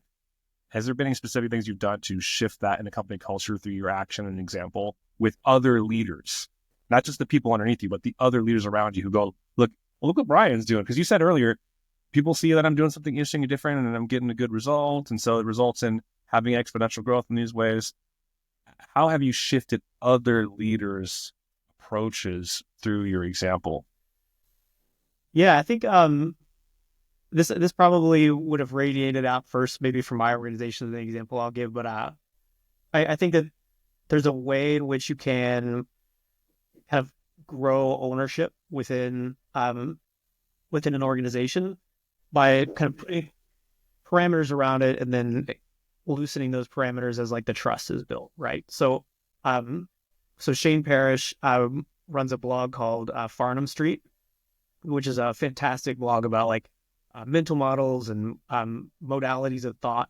And one of the things that he talks about is this kind of like way in which you can frame up like how do we think about like delegation and freedom of decision versus needing to ask permission for something, right? So there's a parameter on that, which is how consequential is this decision? Like, is it extremely consequential to the business? Is it completely inconsequential and doesn't matter? Obviously, if it's completely inconsequential, you should probably just do that thing and not worry about it. And then the other piece is it reversible, right? So once this decision has been made and acted upon, can we roll a piece of that back? And then with that, you can kind of go in to this like grid with your either directs or teammates, coworkers, whoever it may be, and kind of set parameters for like where are we going to have a conversation first, and where are we just going to go and take action, right? And so something with my leaders throughout the businesses that I've worked in is I really try to work up to this point where the only time we're having a conversation is if it's consequential and irreversible, right? Like outside of that, like I want a good leader, director, senior director, even first line manager in many cases, to have the capacity to kind of look at a challenge, recognize that like this is within my realm of expertise, and ideally take action on that. It may be that like even if they don't take action, that they're able to show up and say like this is the problem statement, this is the recommendations of action, and here are the couple things I've put in place. But before I get to this point of irreversibility, let's have a quick conversation to make sure we're on the same page. I think that that's something that if you can work within that framework, scales across organizations so that you can also start going to your business partners, right? In operations, oftentimes you're partnered very closely with, say, enablement. And then, of course, your field leaders that are out speaking to the customers, the engineers that are in support of those people. and the heads of those groups or the leaders within those groups are collaborating on like how do we collectively move forward in the same direction. And so with that space, like you want to create these scenarios that everybody kind of understands generally, like these are the priorities, things they're executing on. But within that framework, whether it's explicit and spoken in some circles, right, where you're working tight with people, or maybe it's just has some loose governance around it for people that sit further outside of that circle, the capacity to go and act upon these aspects when it is not extremely material and irreversible to the business allows for the business to kind of like move quickly. But it also kind of paints an expectation of, because we're going to make choices without everything being command and control, right? That we're going to make mistakes. It's the difference in this idea of command and control from a mission command statement. So in mission command, the way that this works is there's a commander's intent. So you say, we need to take this bridge. And then you might give one or two avoids, right? We need to take this bridge, but under no circumstances are you to blow up this secondary bridge, or are you to engage the enemy in these circumstances, whatever it might be. Anything else is yours. And so you leave to the field the ability to go and make these decisions. And in the same way, like a leadership methodology using this grid is a mission command approach of these things are within your control. You can go and do these aspects, and our general priorities, even if there's not a specific commander's intent to whatever they're addressing, because they may just address it without you entirely, allows for them to kind of work within the parameters of like, we're working to better these things in the business, to avoid these things in the business, and I have the discretion to make choices within these parameters. And so they go and do it. And I think that's something that allows for businesses to move faster, to foster innovation, as long as you're able to actually like stand behind and live with that, because people will make decisions that you don't like.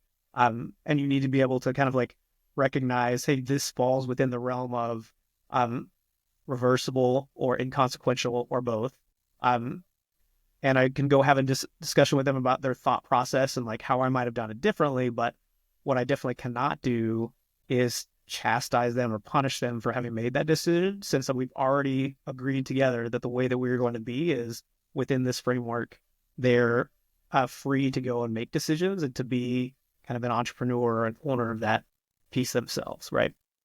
You bring up a good point. So first, autonomy is part of your playbook, as you said, to move quickly and have the onus of the decision, still moving things forward within degrees of risk and things, no-go zones, if you will. And the other aspect of it is you really have to believe in this, and it has to be executed just like every other strategy. Meaning, you can't go back and reprimand someone if you said, "Hey, you own this," and actually this has happened to me. You own this. You have complete autonomy. This is your department. And then people come back and go, "I don't like you made this decision." I'm like, well, I'm pretty sure you said it was my department and I own it, and you want to see me do with it as I will, and producing the results. So I'm kind of confused as to why you have a problem with this, right? Like, so it's not just that you have the framework and you're saying autonomy, but as you and I know, having a playbook or a script or something written does not mean that human behavior will stick to it. And Yeah. that in order for autonomy to really be effective, it can't be an asterisk on it that isn't already within the risk parameters that are like, hey, this is totally fine. This didn't disrupt the business. It's not non-reversible, as you said. How do you go and a playbook is a playbook, and that's great, but how do you go about shifting the mindset? Not that you own someone's mindset, not that you can control someone's mind, but how do you shift another leader's mindset to have their buy-in, to get out of their comfort zone and say, you're going to give them autonomy. It's going to work. We've already talked about the no-go zones, but people's behaviors are harder to change. How have you been able to, I don't know, you want to use motivate, change, or adjust so that a strategy like that has autonomy built in actually get empowered when some managers, line directors, or whatever the title is, don't really like that type of action being, sort of free reign, if you will. Yeah. Yeah. Some people thrive with, a very clear set of directives, right? I think you have to be open to that. Like there's in a scenario where someone just genuinely requires directives, um, it's probably better to help them with defining what those directives are, even if it's done collaboratively, um, than for you to say, no, no, no, like you figure it out, right? I think a challenge with this management style, just like any other management style, is applying it liberally in all cases doesn't work, right? Um, Everybody has different personalities, so you have to be sensitive to some of those components to kind of recognize where it's going to work or not. But I think that most people, if you ask people in any role in any profession, like things that they value, like autonomy is very high on that list, right? Now, how they actually perceive their autonomy could be wildly different. Like one person may never want you to say a word to them, and another person tells you they want to be autonomous, but they need the list of the stuff they need to do. And so, like, how you like service their perception of autonomy so that they feel fulfilled in it and are doing great work, but still like can show up day to day, like could be different. But I think for most people, because they do want it, you kind of work your way into it. So if it's with your leaders, especially if they're direct reports, it's something where like you have those kind of like open conversations in regular one-on-ones. So you're showing up week to week. Like, what are the decisions in front of you? How are you thinking about those decisions? What decisions have you made, or do you need help with making? And then as you kind of establish the framework of like putting this thought process into place, you become less assistive. Like you start basically just like withholding your own thought process and decision making, and you just become a like a person to bounce ideas off of. And so in that case, like this person is able to kind of step into that space if maybe they didn't have the comfort level initially. But they also can test the waters with you. Like, do you really mean that it's okay for me to make this decision and not come back and snap my head off or make a decision that you said that I owned, right? Because that's going to instantly break the trust, and now you don't have an organization that functions the way that you hope. But to fail to be able to like create and support this space for autonomy is ultimately to fail as a leader as you build bigger and bigger organizations. Because just in the scope of operational organizations that I've run, like businesses will have 7 to 10 kind of domains of expertise with entire organizations that they support, right? And my capacity to understand all of those and the nuances of those and what the nuances of that look like in the United States versus various countries across Europe, and as you move across the rest of the world, like just become compromised very quickly, right? They're much smarter about it than I am, and I think that that's true even for a first line manager. If you're a regional sales manager, I'm in Austin, Texas. If you're a regional sales manager sitting in Austin, Texas, and all of your sales reps are in Austin, Texas, they still know their customers better than you do. And so there are pieces where you have to, regardless of the scope, you have to recognize like this person is smarter than me at something, and I'm going to create the scenario in which, one, they recognize that I recognize that they're smarter than me at something, and two, I enable their ability to go out and do it. And then it's building that trust over time, right? It's not a few people will kind of take to it quickly. Perhaps they're very talented and just perceptive to that and enjoy autonomy. Some people take to it really quickly, just enjoy autonomy, but maybe don't know how to make good decisions around that. And so you have to, in all cases, you want to be able to kind of like introduce that in a way that helps to kind of set the standards of like, this is the rigor of thought that I would like to see through these things. This is the way I'd like for you to be able to speak to it, not just to me, but if anyone from the business comes in and asks you, like, why was this decision made, good or bad, so that you can kind of rationalize that decision. And you should be able to articulate, like, what are the consequences if the decision ends up being wrong, which can happen, right? And so as long as you've thought through those pieces, that's a space where, like, you want to just continually kind of build the trust, foster that environment, and then be willing to endure some of the kind of like negative consequences that can come with it, where like the team may make 25 great decisions and then the 26th one is a tough one, right? And you have to figure out how to correct for that piece. And that's just the nature of leading organizations. You bring up two good points, not specifically, but I'll call them out. trust and proximity. How much do you think those two are related in order for someone to effectively execute whatever part of their job is, regardless of their level? Everybody has a boss, let's put it that way. Doesn't matter if you're the CEO, somebody's your boss, but how much do you think the trust and proximity come into play with each other for someone to successfully do their job? I think trust is easier to build with proximity, but I think that trust is more essential without it. And so you have to put in more work, of course. If I've had people that have worked for me around the world that I've never met in person, or maybe met once or twice at a company kickoff over a year, and then something, like they don't fly over again because it's a 16-hour flight from wherever they live to wherever I live. So I think that to that end, like most of my career has had people that were in other countries or doing whatever. I cannot remember a business I've ever worked in that I didn't have somebody in another country or another time zone, whatever it may be. And so to that end, like it's a matter of like establishing the boundaries around those and then building the trust over time. Like it's going to take longer if they're further away, right? The proximity does make it more of a challenge. Certainly in the businesses where like I was flying out to an office twice a month or could even go into an office here locally, it's a whole lot easier to foster those friendships. And some of my closest relationships probably remain those folks that I saw with that frequency.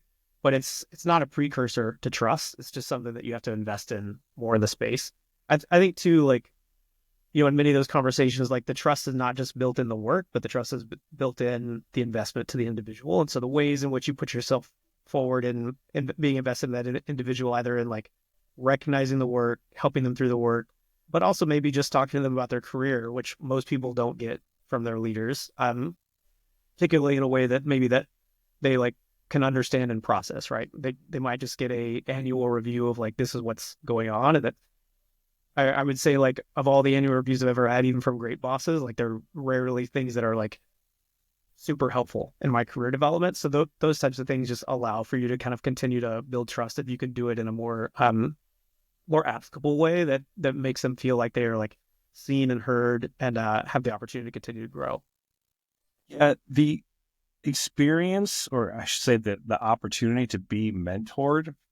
You're talking about feedback and employee reviews and building trust through communication and even proximity, but it's directly attached to mentorship. And you and I have given a few examples of mentors that we've had, even by name. And I found that most people don't get that experience, meaning a mentor. Maybe they've had one in their career. It was kind of by luck. It was a while ago, or it was just that one time. And they really only got mentorship within the context of that particular business. But how is that relevant to them today if they're still in contact with them? And I have mentors that I still talk to that I haven't worked with in years. But I am interested to know, where do you see the opportunity for businesses to create mentorship when it's not really a business practice university? Like operations, business practice, there's clear function, there's a playbook. You could probably look at even near relative businesses and they probably have similar operations or methodologies for management or even employee review cycles. Check 1 through 5 for performance, satisfactory, not satisfactory, whatever it might be. But mentorship is this nebulous thing that most people don't get. And it's, in a way, it's its own golden ticket in your career. And you might get one once. Where do you see opportunities for people to make mentorship a common business practice? Yeah, in a formalized sense, or just in terms of like it being more prevalent, maybe, just to clarify. Either.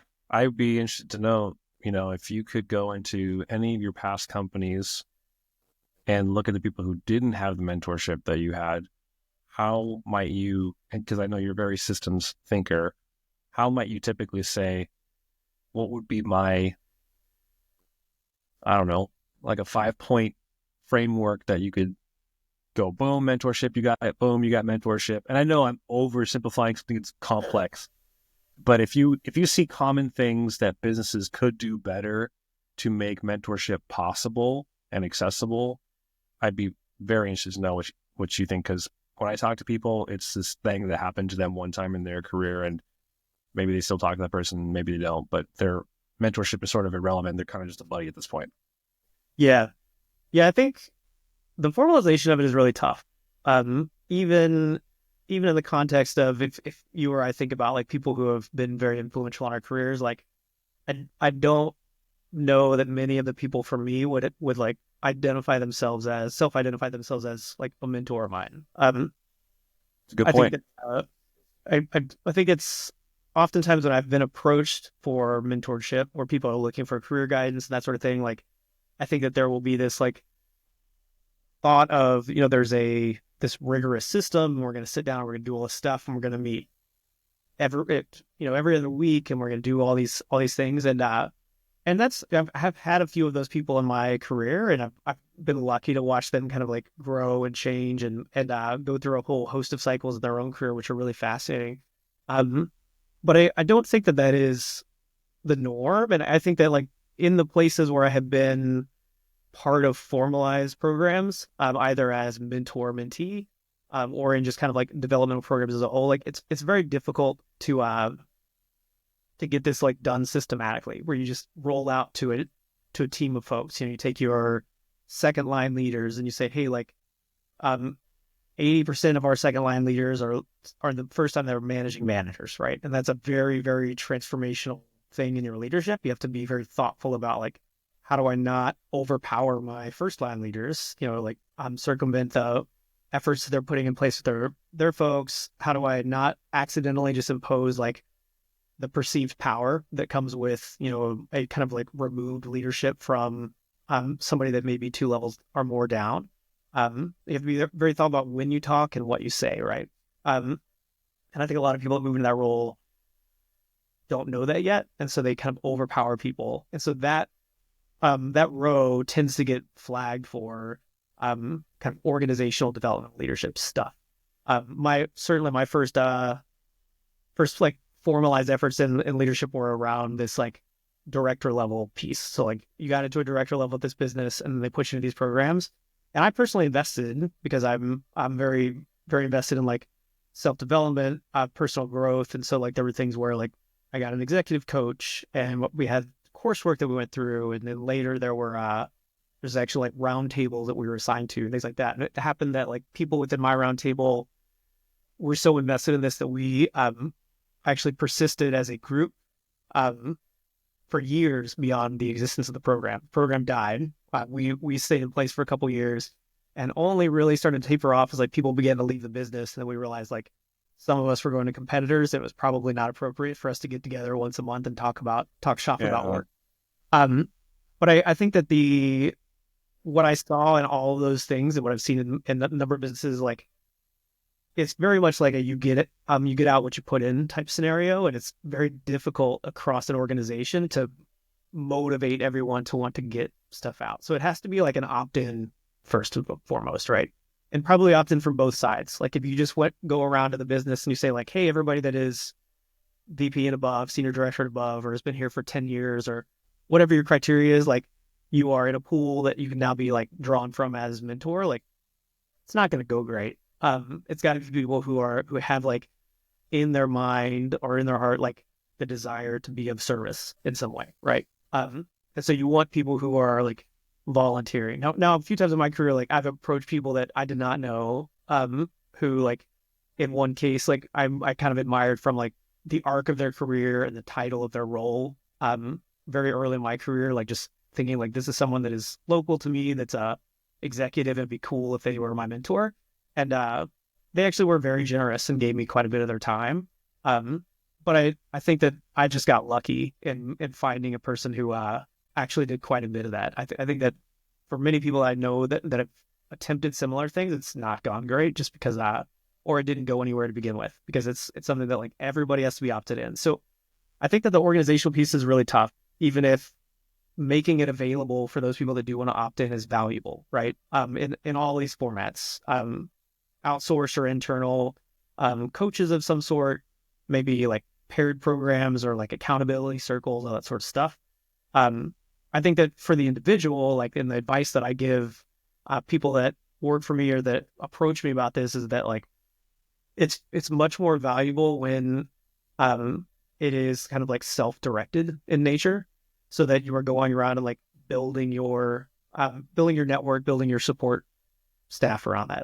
So many of the people in my career that have like supported and lifted me up are people that like I've either kind of built as champions and approached, or who have like really embraced something about my career and carried me along with that, right? And I think similarly, the places where I'm very invested in people's careers are places where like people kind of raised their hands, said they wanted some help around something. We were able to identify something like specific in that career that um I could give advice on, and that we spent the time like working through what's now become kind of a framework for me of like how I talk to people about career development, how they like frame up their own considerations of like what they want to do in their career, and then begin to like basically serve as a kind of accountability partner around like, all right, what are we going to do next to help you further this? And when do I show up and tell you you're not delivering what you said you were going to, or answer questions for you on like a spot where you're having trouble? I think you make a good point about being self-directed.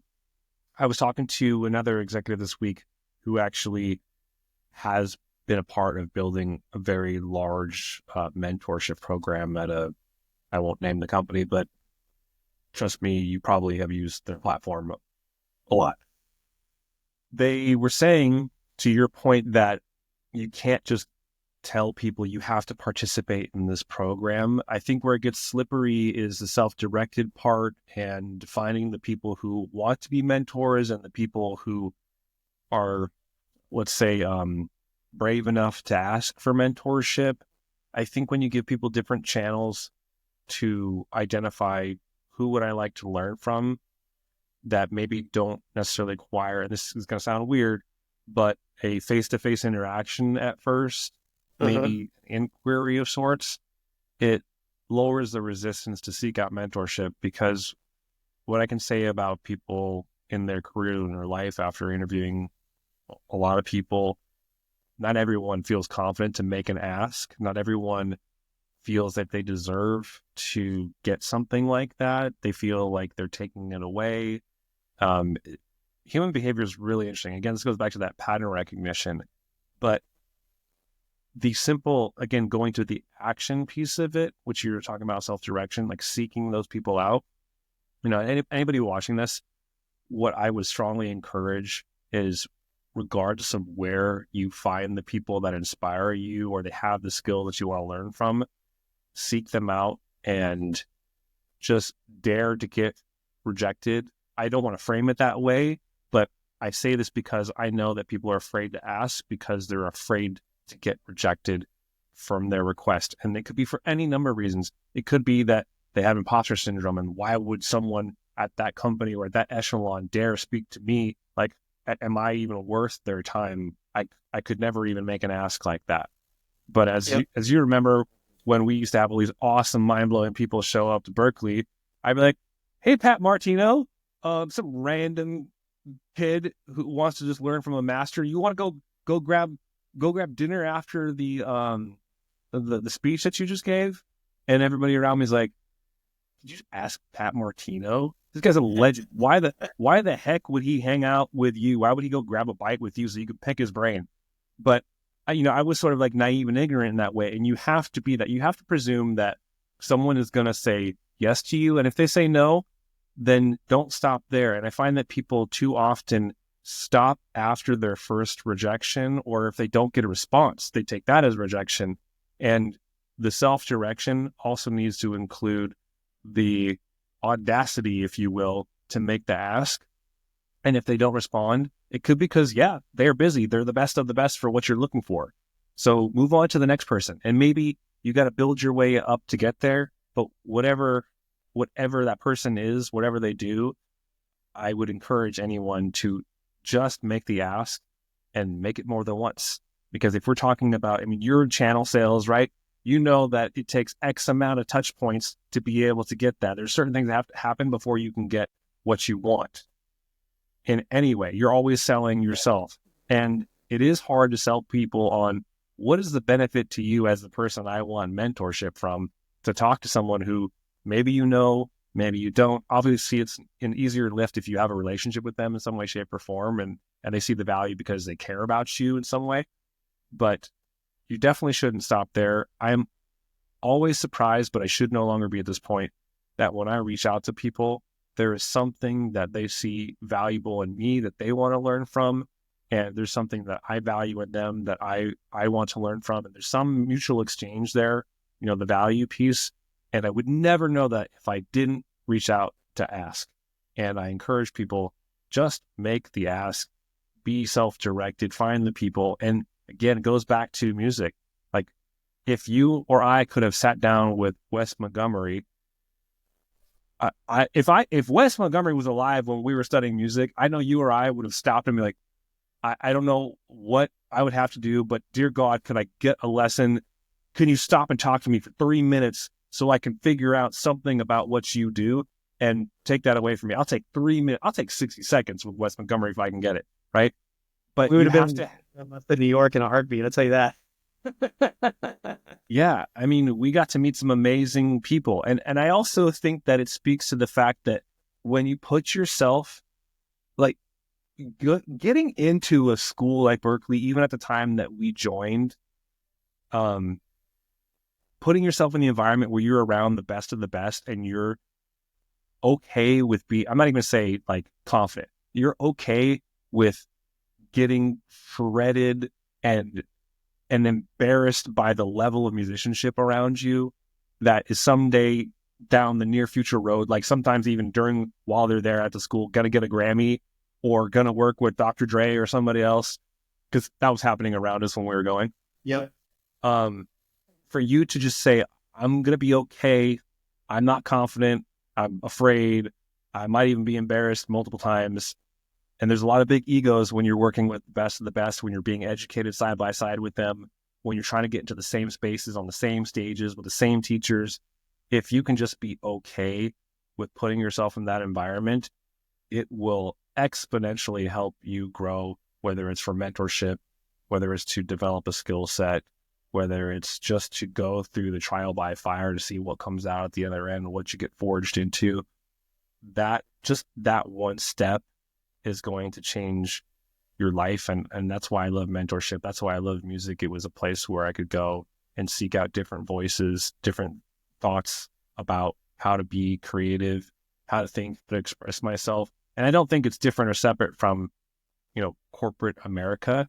I think you still have to be willing to be okay to get into a space where you're going to get rejected. But my mom raised me to believe something, and it didn't mean that I grew up thinking it all the time. I certainly didn't. It was actually not till later in life where I'm like, okay, I'm going to actually do this now. She always said a couple of things. One was, no one's ever going to know you need something unless you ask them. Otherwise, they're going to assume that you're okay. Same with your father, right? Hey, look, you're always smiling. You have a great disposition. He's like, no, I'm actually really in pain and I am fucking miserable. I need your help. I need more of this, more of that. This is not going well. You know, your ability to endure doesn't mean that you don't need growth or help or whatever it is, but you have to voice that in some way. You have to be okay with just making an ask first. The second is, I expect no. These are her words verbatim. I expect no. So now I ask how. And people recognize when you're like, okay, this person's not going to take no, or they think you're going to take no the first time and you just keep coming back. I mean, that's what makes great salespeople. But it also creates a path for you to get to where you want to go, because most people will take no and be like, well, guess that door's closed. I'm like, is there another door here? Do I have a screwdriver? Can I push 5 and get the CEO? Can I trick the EA into getting me a meeting? Or can I call someone's pop and get a meeting with them? Whatever it is. But what I'm not afraid of is the no. I just want the opportunity to exchange words and get the how. And I think that's the same ingredient that you need for mentorship. the same ingredient you need for having professional growth. It's the same opportunity creating thinking that will help you get into a company you've never been in before. And it helps other people see you. I think that, especially if you don't feel like you can be seen when you make the ask, now you're calling attention to yourself. Good, bad, indifferent. You're calling attention to yourself. And so what are you going to do from there? I mean, even if it's going to be clumsy, you're going to play the wrong note, you're going to say the wrong thing, your voice is going to crack and you're going to be nervous, you're going to be sweating bullets through your shirt. Whatever it is, that just tell me how. I'm not perfect. I'm not the thing that I need to be today. Maybe I don't deserve to be in your company. Whatever those beliefs are, I think when you can change those, that will put you in the rooms, the spaces, the opportunities, the band, the performance, the big show, whatever that might be in your life. And you would not know until you just say, can I do that too? Yep. Famously, early in his career, like Charlie Parker would get up on the bandstand night after night, and the drummer at the local club that he was sitting in at would pull the cymbals off of his rack and just toss them at Charlie's feet to get him off the stage because he was so unhappy with his playing. But Charlie would come back the next night and he'd get up on stage, and then somebody throw a cymbal at him and he'd come back the next night, and then he became Charlie Parker, right? So it's very critical to be like persistent and know what you want. I always recommend to people when they kind of talk to me about like maybe going to seek a mentor. Like I will coach people that are in my organization, but I will not mentor them because a mentor needs to be able to tell you that your boss is full of shit or that your business is doing something wrong and you should do something else. And I obviously have a bias of you should listen to me and do the things in the best interest of the business. So whenever people ask me like, how do I go about seeking a mentor, I encourage them to put a few constraints around it. First one is, I think particularly early in people's careers. Later on, I don't think that this same thing exists, but particularly early in people's careers, people get fascinated by titles. So you'll have a analyst, junior analyst that wants to go ask the COO to mentor. I'm like, that's a terrible request. Not because you don't deserve it, not because the COO doesn't have like great advice, but because the COO does not remember much about their career at your stage, right? Like what you need to do is find somebody that's like one or two stages past you, maybe like 4 to 6 years your senior in some way, that has achieved something that you want to achieve, and then go ask them how they did it. The second thing is you need to be very particular about your language. So if you ask someone to be your mentor, it's very scary and they're probably going to say no because they have a lot of stuff on their plate. If you ask them for 15 or 30 minutes to have a chat about something, no open-ended commitment to something down the line, that's an easy way to get a foot in the door that may lend itself to, hey, I'd love to have another conversation, or this was great, could I follow up again in X amount of time? And frequently people are open to that, particularly if there's some rapport there, right? And then the third piece is like, know something that you want to ask. And it could be as simple as like, I'm a junior analyst, I don't even know what the career ladder is for me. Like, what was your experience? It could be more specific. Like, I love this thing in your career. You went from being in sales to being in operations. Like, how did you make the leap from two things that are similar but not the same, right? But like within the parameters of that, it's much easier to go about finding someone who is a very appropriate fit to help you pursue your goals. And then if you're working through these like some ideas around like, how do I think about the framework of what I want, how I get there, you can start to kind of leverage this advice to accelerate in that direction as well. Yeah. The fundamental need, skill set, action at the base of this is talk to somebody. When you talk to them, I know this is, it's so basic. Like, what do you mean talk to them? Like, of course, we're talking about having conversations. A surprising amount of people will never even dare to just talk to somebody. And I tell people all the time, I said, I don't have any superpowers. There's nothing special about me. There's just one exception. I'm willing to talk to enough people that I can learn all of this stuff to, as you said, just like get a piece of it. And then I could take another piece like when I was a kid and put it together and start to build something for whatever that means for me. And so when you can talk to someone about hey, let me get 15 minutes. I have this expression that I accidentally came up with. I coined a phrase that rapport will open the door, which you said specifically. Rapport, build a little bit of rapport. All of my mentors, I did what you did. I just got a couple minutes of their time. I had a passing conversation. I built on that. So it's like stacking successes, but it was just short conversations. And then they saw my character. They got invested in giving me advice. They saw that I would actually do something with their advice on top of that. The one thing I would say that mentors, whether they're formal, informal, or they call themselves that is they want to know that if they're giving you their knowledge, expertise, and trying to download it into you so you could do something with it, that you actually do something with it. They don't want to waste their time, right? So it's not just like, hey, I'm nice and I like to help people. It's like, no, if I'm going to give you my subject matter expertise, a lesson that took me some hardships, maybe a decade or more to learn, I really expect you implicitly, most people don't say this, but like, please demonstrate that you're going to do something with it, because I'm giving you my time and I'm saving you probably lots of heartache, pain, and any number of things that it took me to get that lesson. And I want to give it to you, but, demonstrate that you're going to do something with it and, build from that rapport to that relationship and show that the exchange of value sometimes is, as you talked about, like really paying it forward. And even just demonstrating that shows to the answer to the value question, like this was valuable for the mentor to give that to you, whether you call them that or not, whether that they're that in the first conversation or after. But what you are describing is what I like to call, if I were to make it more like rigorous, is like, it's a 1, 2, 3 close. Like I get the one thing, then I get to the second one and the third one, and I build from there. At the end of the day, I might end up with a mentor that neither they or I was expecting to have that relationship, but I'm doing something with that relationship that builds value and makes it feel like they didn't waste their time in giving me that knowledge. But it started with just have the conversation. Find out which one of these people you connect with, who's willing to do this, what things can you learn from multiple people, and piece it all together. And I think one of the great things about having conversations like this is that you reframe the possibilities. As you said, maybe there's a couple different directions I could go in with my career. And having those conversations, good, bad, and different, having enough of them could start to reframe. If you just look at skill sets alone, oh, what can I do with what I know? A lot of people come into their career and go, okay, I have these skill sets because I did this job, and now I'm going to go do another job because it's the same, and then I'm going to go do that again and again and again and again. And they really don't know the value of their skill sets. And because of that, they definitely don't know how to articulate it. So it just becomes this like running list of shit that they do rather than value that they bring.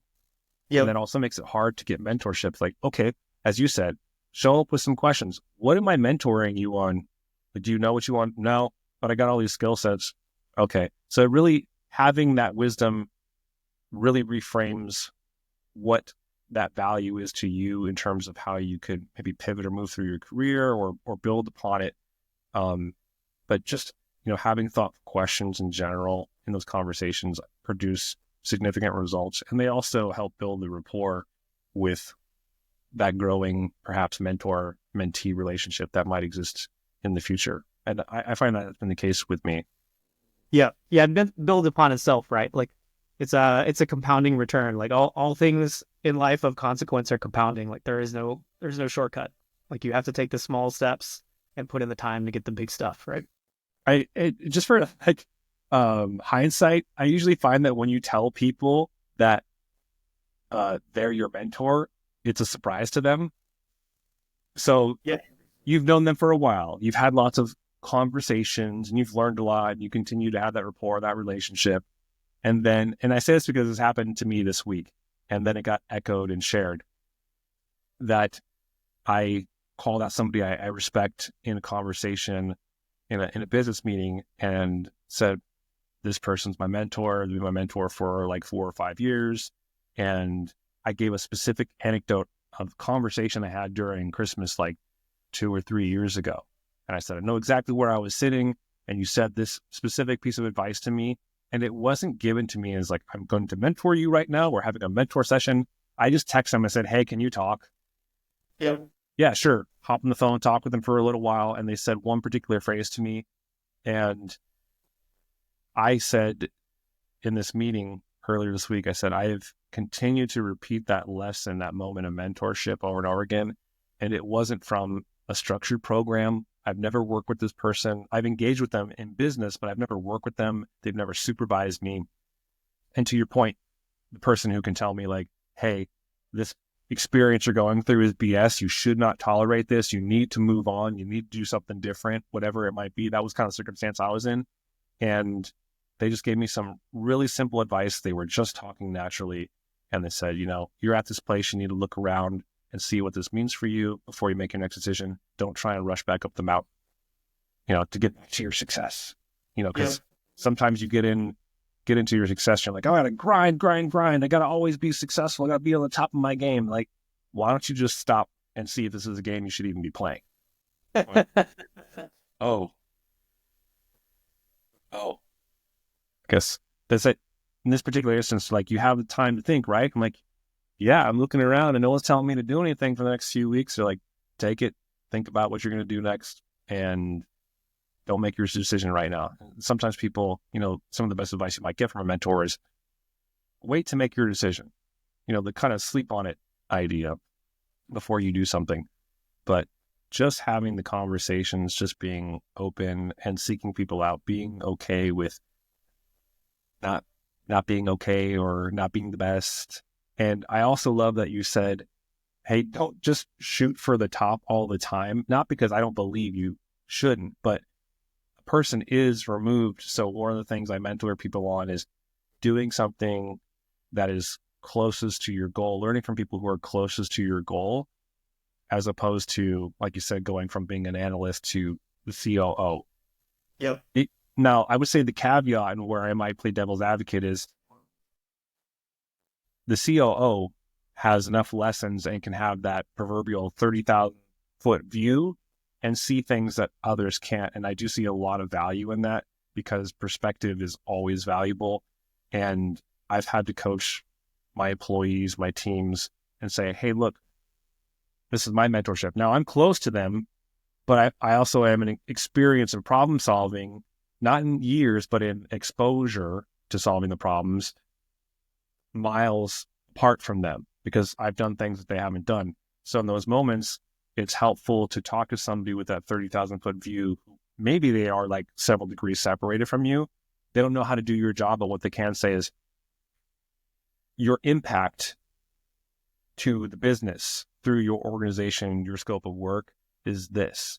And that alone can open your eyes. And then it goes back to that innovation engine, in my opinion, where you go, oh, there's actually bigger impact, bigger problems I could solve. I would say for me, that would be the caveat to talking to people who are at a higher level. But in terms of getting to the next level, I totally agree with you that you want to talk to the people who are closest to your goal and how they got there, especially because if they've done it in the past, like, I want to say year or two at this point, because people progress differently now at a different pace than maybe somebody who's been doing something at the executive level and they've been there for 10 years. Yep. Their strategy function is sometimes so far removed that they really don't know how to tell you how to do your job. They know how to tell you what their expectations are, but not the actual technique, strategies that you should be doing in the day-to-day or over a fixed period of time that gets you to your goals. So being mentored or guided by people who are closest to your goal, whether they're within the organization or not, has its values, and so does the 30,000 foot perspective of the strategic leader or whatever their job title might be.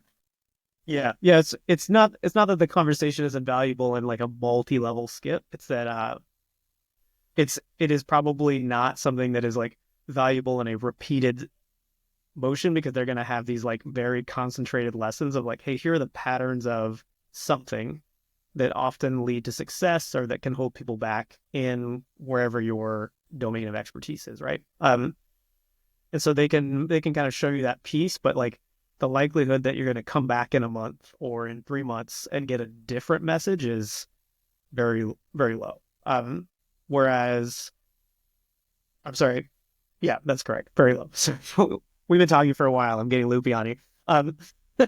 That's okay. But you talk to somebody that knows you or knows your profession, knows where you're coming from, knows where you're trying to go. and there's a whole host of lessons that they have to be able to impart. And so like they can only do a little bit of that at a time, either because of the constraint of the window of your conversation or because you just can't digest that much stuff, right? Like you don't go to a guitar lesson. The first guitar lesson I ever gave, I tried to teach a 9-year-old the entire like caged guitar fretwork system, which is incorrect. She didn't learn anything. Whereas the first lesson that I went to, I was taught how to play House of the Rising Sun, which is like 3 chords. So that's a great lesson, right? And similarly, like whatever you're trying to learn, you should go in and like that person hopefully is going to like show you House of the Rising Sun, and then be like, if you want to come back next week, we'll learn this other thing, right? And then you compound that over time to get to where you want to go. That executive conversation is going to be the brain dump of like, here's the entire geometry of the fretboard. Good luck.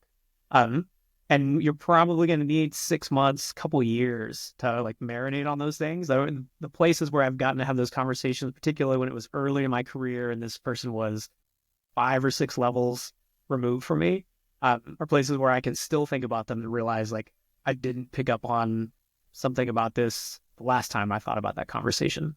Because they're just operating in a different space, and so they have a different way to impart those lessons, and they're still valuable, but like take them for what they're worth the one time, and then go back to somebody that can help you this week and make progress, right? Do you think it's like, when, and this happened a lot, and this is almost sort of the downside of going to study the thing that you love, music specifically, what you described, do you think it is like when before you really studied music and you knew how songs were constructed down to the note, down to the rhythm of the note, the subdivision of it, do you think it's like the way you listen to music before, like when you listen to House of Rising Sun, let's say that's a song that you really love, you're like, I love the song, the vibe is awesome, it's so cool, I love everything about the song, and then you go to analyze and study academically what music is and all of its parts, and you go,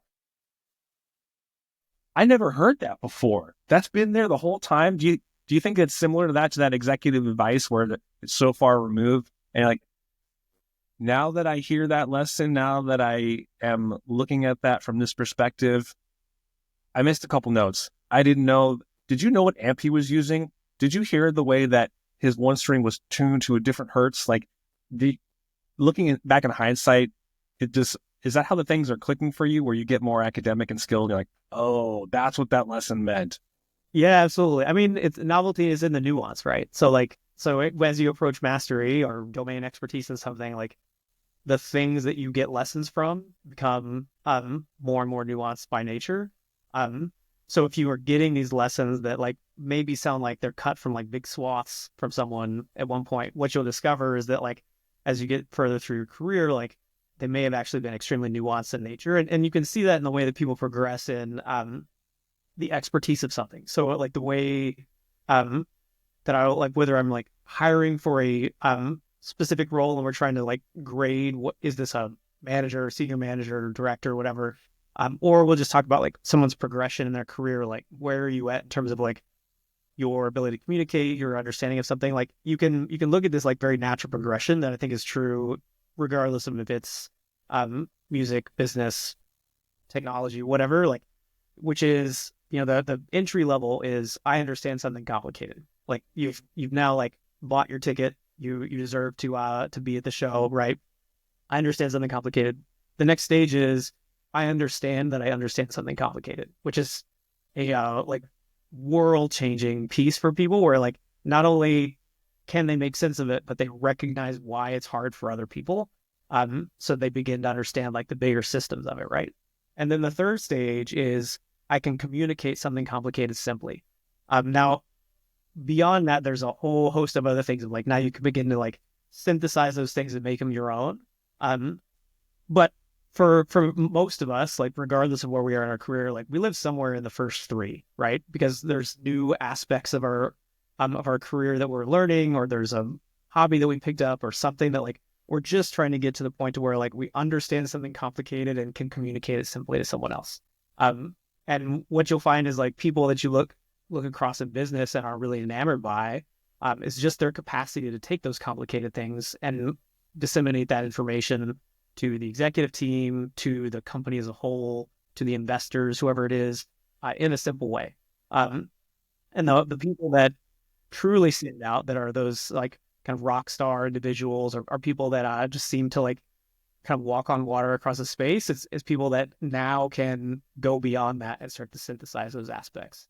So I think that that's really critical in the way people think about like their own progressions, is like, do I have enough self-awareness to recognize where I'm at? Like if you were in the first stage and you start talking to, you are that analyst that goes to talk to an executive to ask a question, and you start explaining things to them and they just glaze over, like you have not crossed into the capacity to kind of explain something simply, right? Like they may not even understand what you're saying because you don't know that what you're saying is complicated, which is a lesson for you, right?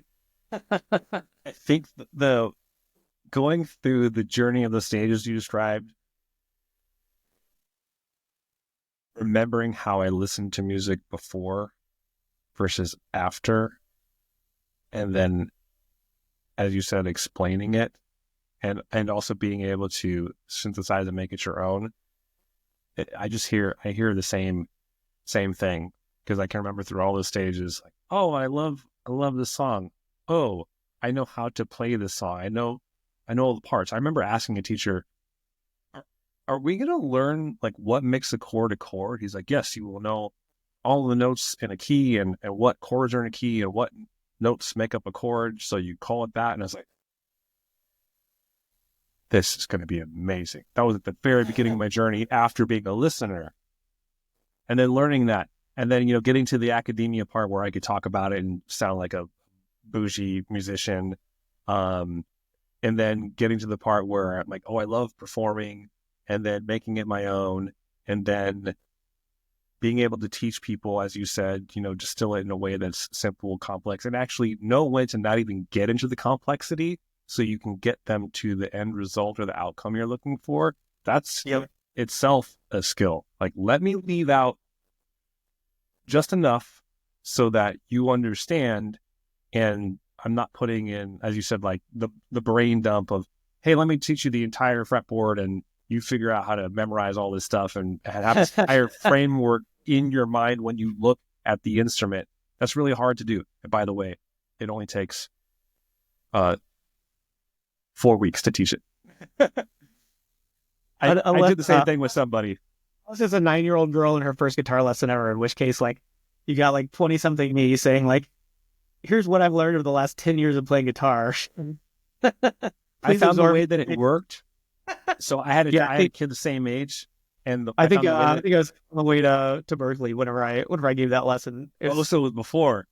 Yeah. It did not go well. Like, it was, I felt very, I can still look back on it and laugh, like realizing like my first guitar lesson was literally like, hold your hand like this, now move this note, right? Now move it back, right? Like, and then my thing to her was, here are 5 complicated shapes that move up and down the fretboard in 12 keys. Let's go through them real quick. You basically gave her, before you got there, you gave her the performance assessment test that we have to take every semester. We're like, okay, and we joked about this before we ended up doing this podcast.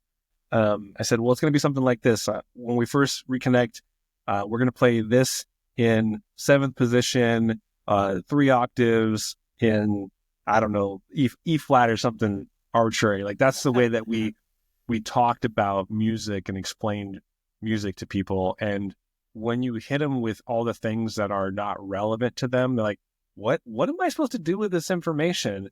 I don't know how to execute this. I mean, I get that it's important. It must be because you're telling it to me, but I don't know how to make this an action item. I can't even physically, I'm not capable of doing this, or I haven't solved enough of the base problem to be able to get to what you're talking about. I don't have the mechanics to solve this problem.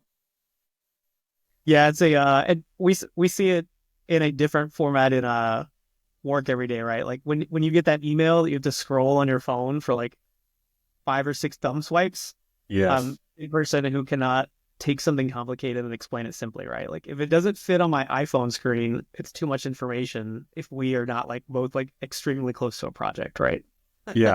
That's the time where you take all that and you dump it into ChatGPT, or if you're a little old school, you dump it into word cloud. Like, okay, what are the biggest points, common themes that keep coming up in this? I'm going to focus on that. Like, I'm the same thing with cooking. Let me throw it in a pot or a pan and let me make it happen. Or let me get the recipe and let me find the temperature, the time, and the ingredients. I hope it comes out edible from there. But the rest of this stuff, I don't have the patience. If I want to look at it from business, it's like massively inefficient. I used to have I don't remember their title. They were a senior leader of some sort. They're like, I don't need all this information. Like, give me like 3 bullet points. What do I need to know right now? I don't care about the rest of it. I don't even want to see the rest of it. Yeah. Basically, don't send me that type of email. Or even better, to show up and say like, I want to do this. Here's why. These are the contributing factors, and here's the other option. What do you think? Like, right? That's an easy assent, as long as you know that person can execute. It's a skill set to distill everything that you hear in your head. You see all the things around you and go, this is my ask, and this is why I need it. I mean, that in a nutshell is, mentorship. Like, I don't know how to solve this problem. And you can tell when you're talking to somebody, they will do the kind of, it's almost like they're doing this, but they're not. You can see them doing it with their eyes. I'm like, oh shit, I'm talking about too many things. I'm taking too long to explain it. I haven't gotten to the point. And the people who are really comfortable doing this would say, get to the point. What do you need? Like, what is it? Like, let me make that ask for you so we can just get past all this stuff. None of this is relevant. And I have a lot of friends who are really good at that too. Like, I only give me what I need, and this is what I need. Okay, great. So I think, mentorship, indirect mentorship has come from even just the body language of someone who can be decisive and distill information into an action. That's been a hard lesson to learn too, because it usually comes from like body language where they're gesturing. You're taking too long to get to the point. Like, can you get to the point? I really don't have time for all this stuff. You have 5 minutes, maybe. If I were to pose this to you, obviously we're respectively young men. I like to think of us as still young men, still early in our career. Hey, I'll cling to it if you'll cling to it. Right. We've aged very well. What would you... It's, I don't know, maybe it's genetic. I have no idea. But if you were to, let's say, look at, I'm going to use the analogy to continue with what we started. If you were to look at your final performance in your career, what would you say you would have liked to achieved, but learn? I think the achieved is easier than the learned. I'm still trying to figure out what I want to learn. So I had a CRO years ago who routinely, like, if you sat down with him for a career conversation, he would ask you like what your legacy is going to be. At the there's this is an individual who's like wildly successful many times over with different companies. Has just proven himself as someone who is good and not lucky. And I think very much because of the drive that comes from them. But I would always think about that question, knowing that like at any point he could stop me in the hall and ask me, and I would want to have an answer that like wasn't maybe as egotistical as like the answer that was inside of me in that moment. Like, I always wanted to kind of like release the ego a bit more. What I've kind of come to over the years and thinking about that question over and over and over again is I love coaching. I love developing folks. I kind of choose to continue to lead organizations and not go find something just to do on my own, because it gives me this kind of like access and vehicle with which I get to like work with people and see them grow. And in doing so, like, hopefully to help both myself and them kind of like better our character through the process, right? I don't have kids, and so there's not like a familial point of legacy. I'm not producing as an artist the way that we went to school thinking we might be doing. So there's not like some record out there that people are going to listen to 50 years after I'm gone. Um, what I really aspire to with that is that I love the idea of there being things of just quality of character that perhaps people like learn from me or develop in our time together, um, that they might not even attribute back to that time. Maybe they remember, and if they do, great, but it's not the point. Um, if they carry that forward and that's something they teach to people that work with them, perhaps they teach to their families or friends, loved ones, and then that propagates. Um, I think that type of behavior is really fascinating. We talked about my dad earlier. So my dad did this thing when I was growing up, where if it was like an anniversary, me or my sister's birthday, whatever it might be, he would just take the day off. If there's like a school holiday, he would take the day off. And as we got older, it didn't even matter if we were going to be there. So like it could be my birthday, but I could be like away at college, and he would still just take the day off from his practice and go do something else. And I like it was something that like my friends, so my house was the house that like people came to. So my friends knew this about my dad. My dad's like kind of younger peers in his industry saw this where he was like taking days off of work, and me and my sister like running around town, going to the zoo or doing whatever with him and my mom.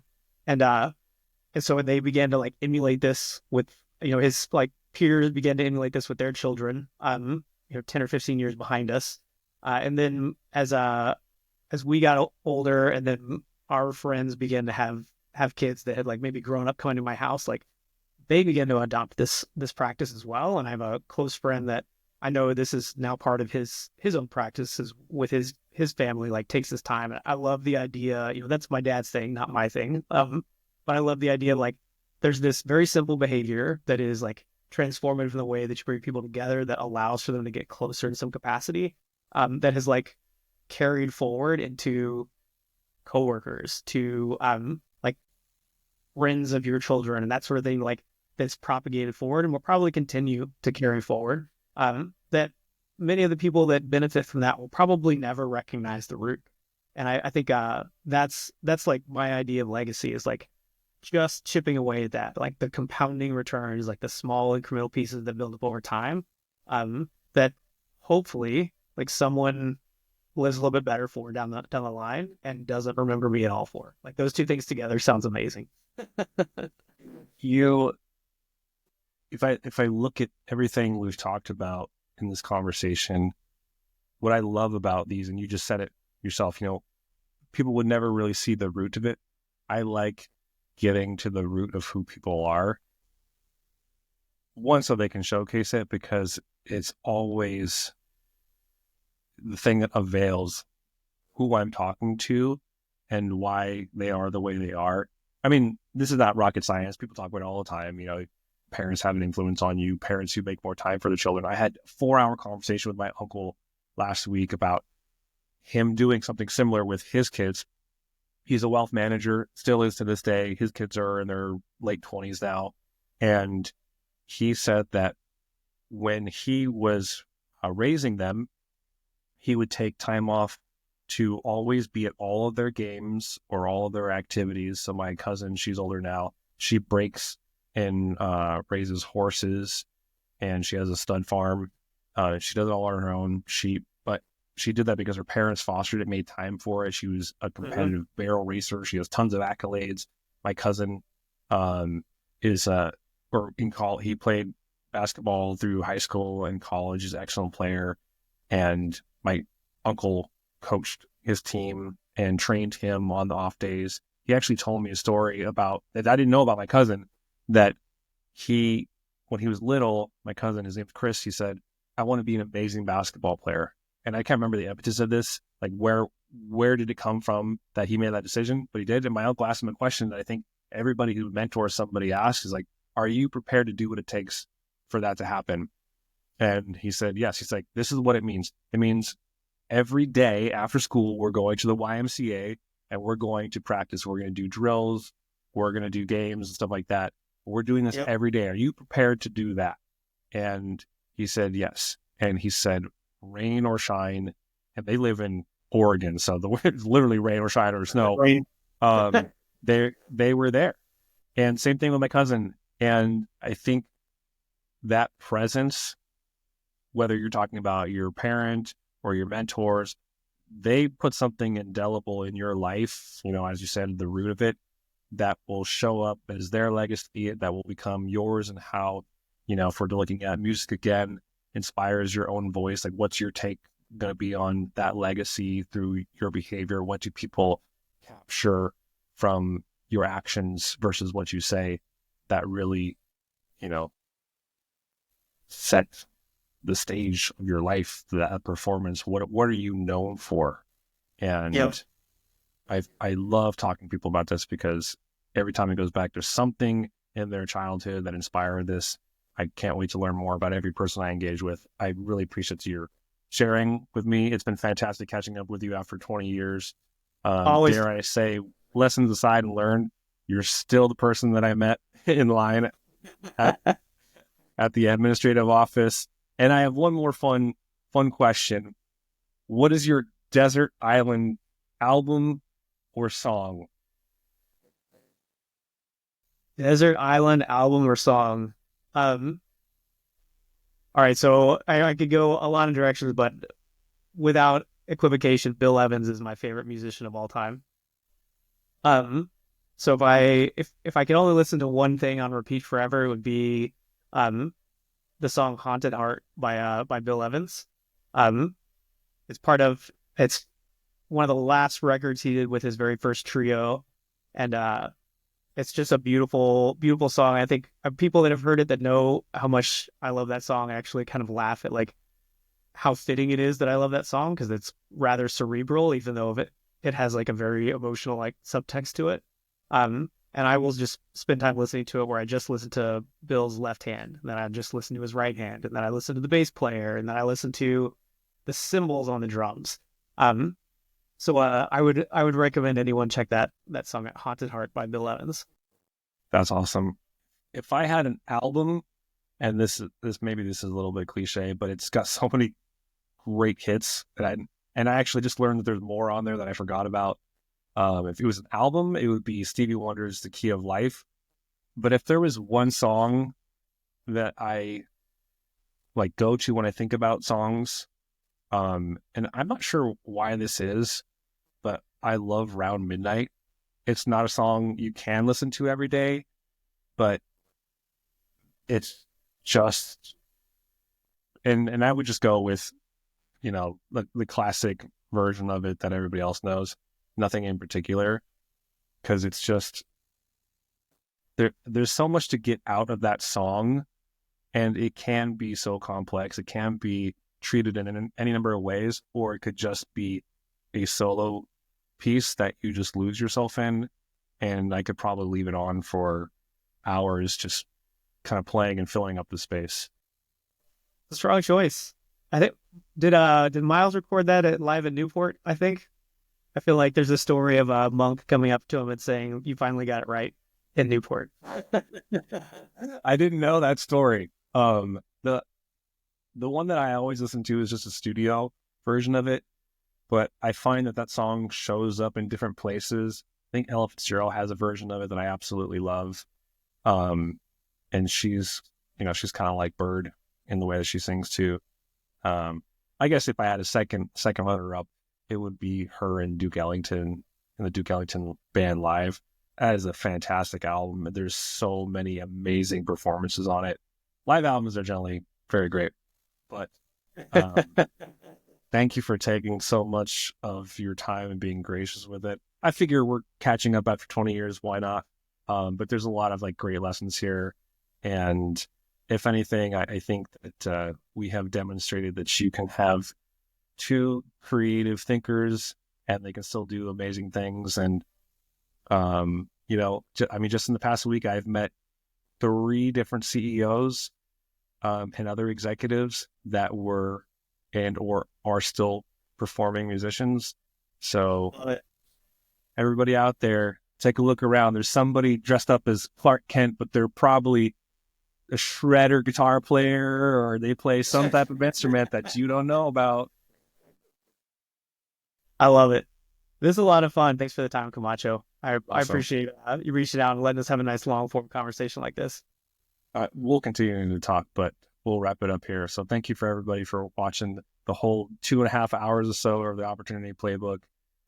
If anybody's interested in talking to you and learning from you or working from you and having you on their team, I always like to give people a shout out. Is there a particular way, like you want them to go to your LinkedIn? Yeah, LinkedIn's probably the best place to reach me. Just I'm just Brian Hull on LinkedIn. I'm happy to chat with anybody, answer questions, anything else. So Awesome. Well, thank you everybody for joining us and have a fantastic week. We'll see you in the next one.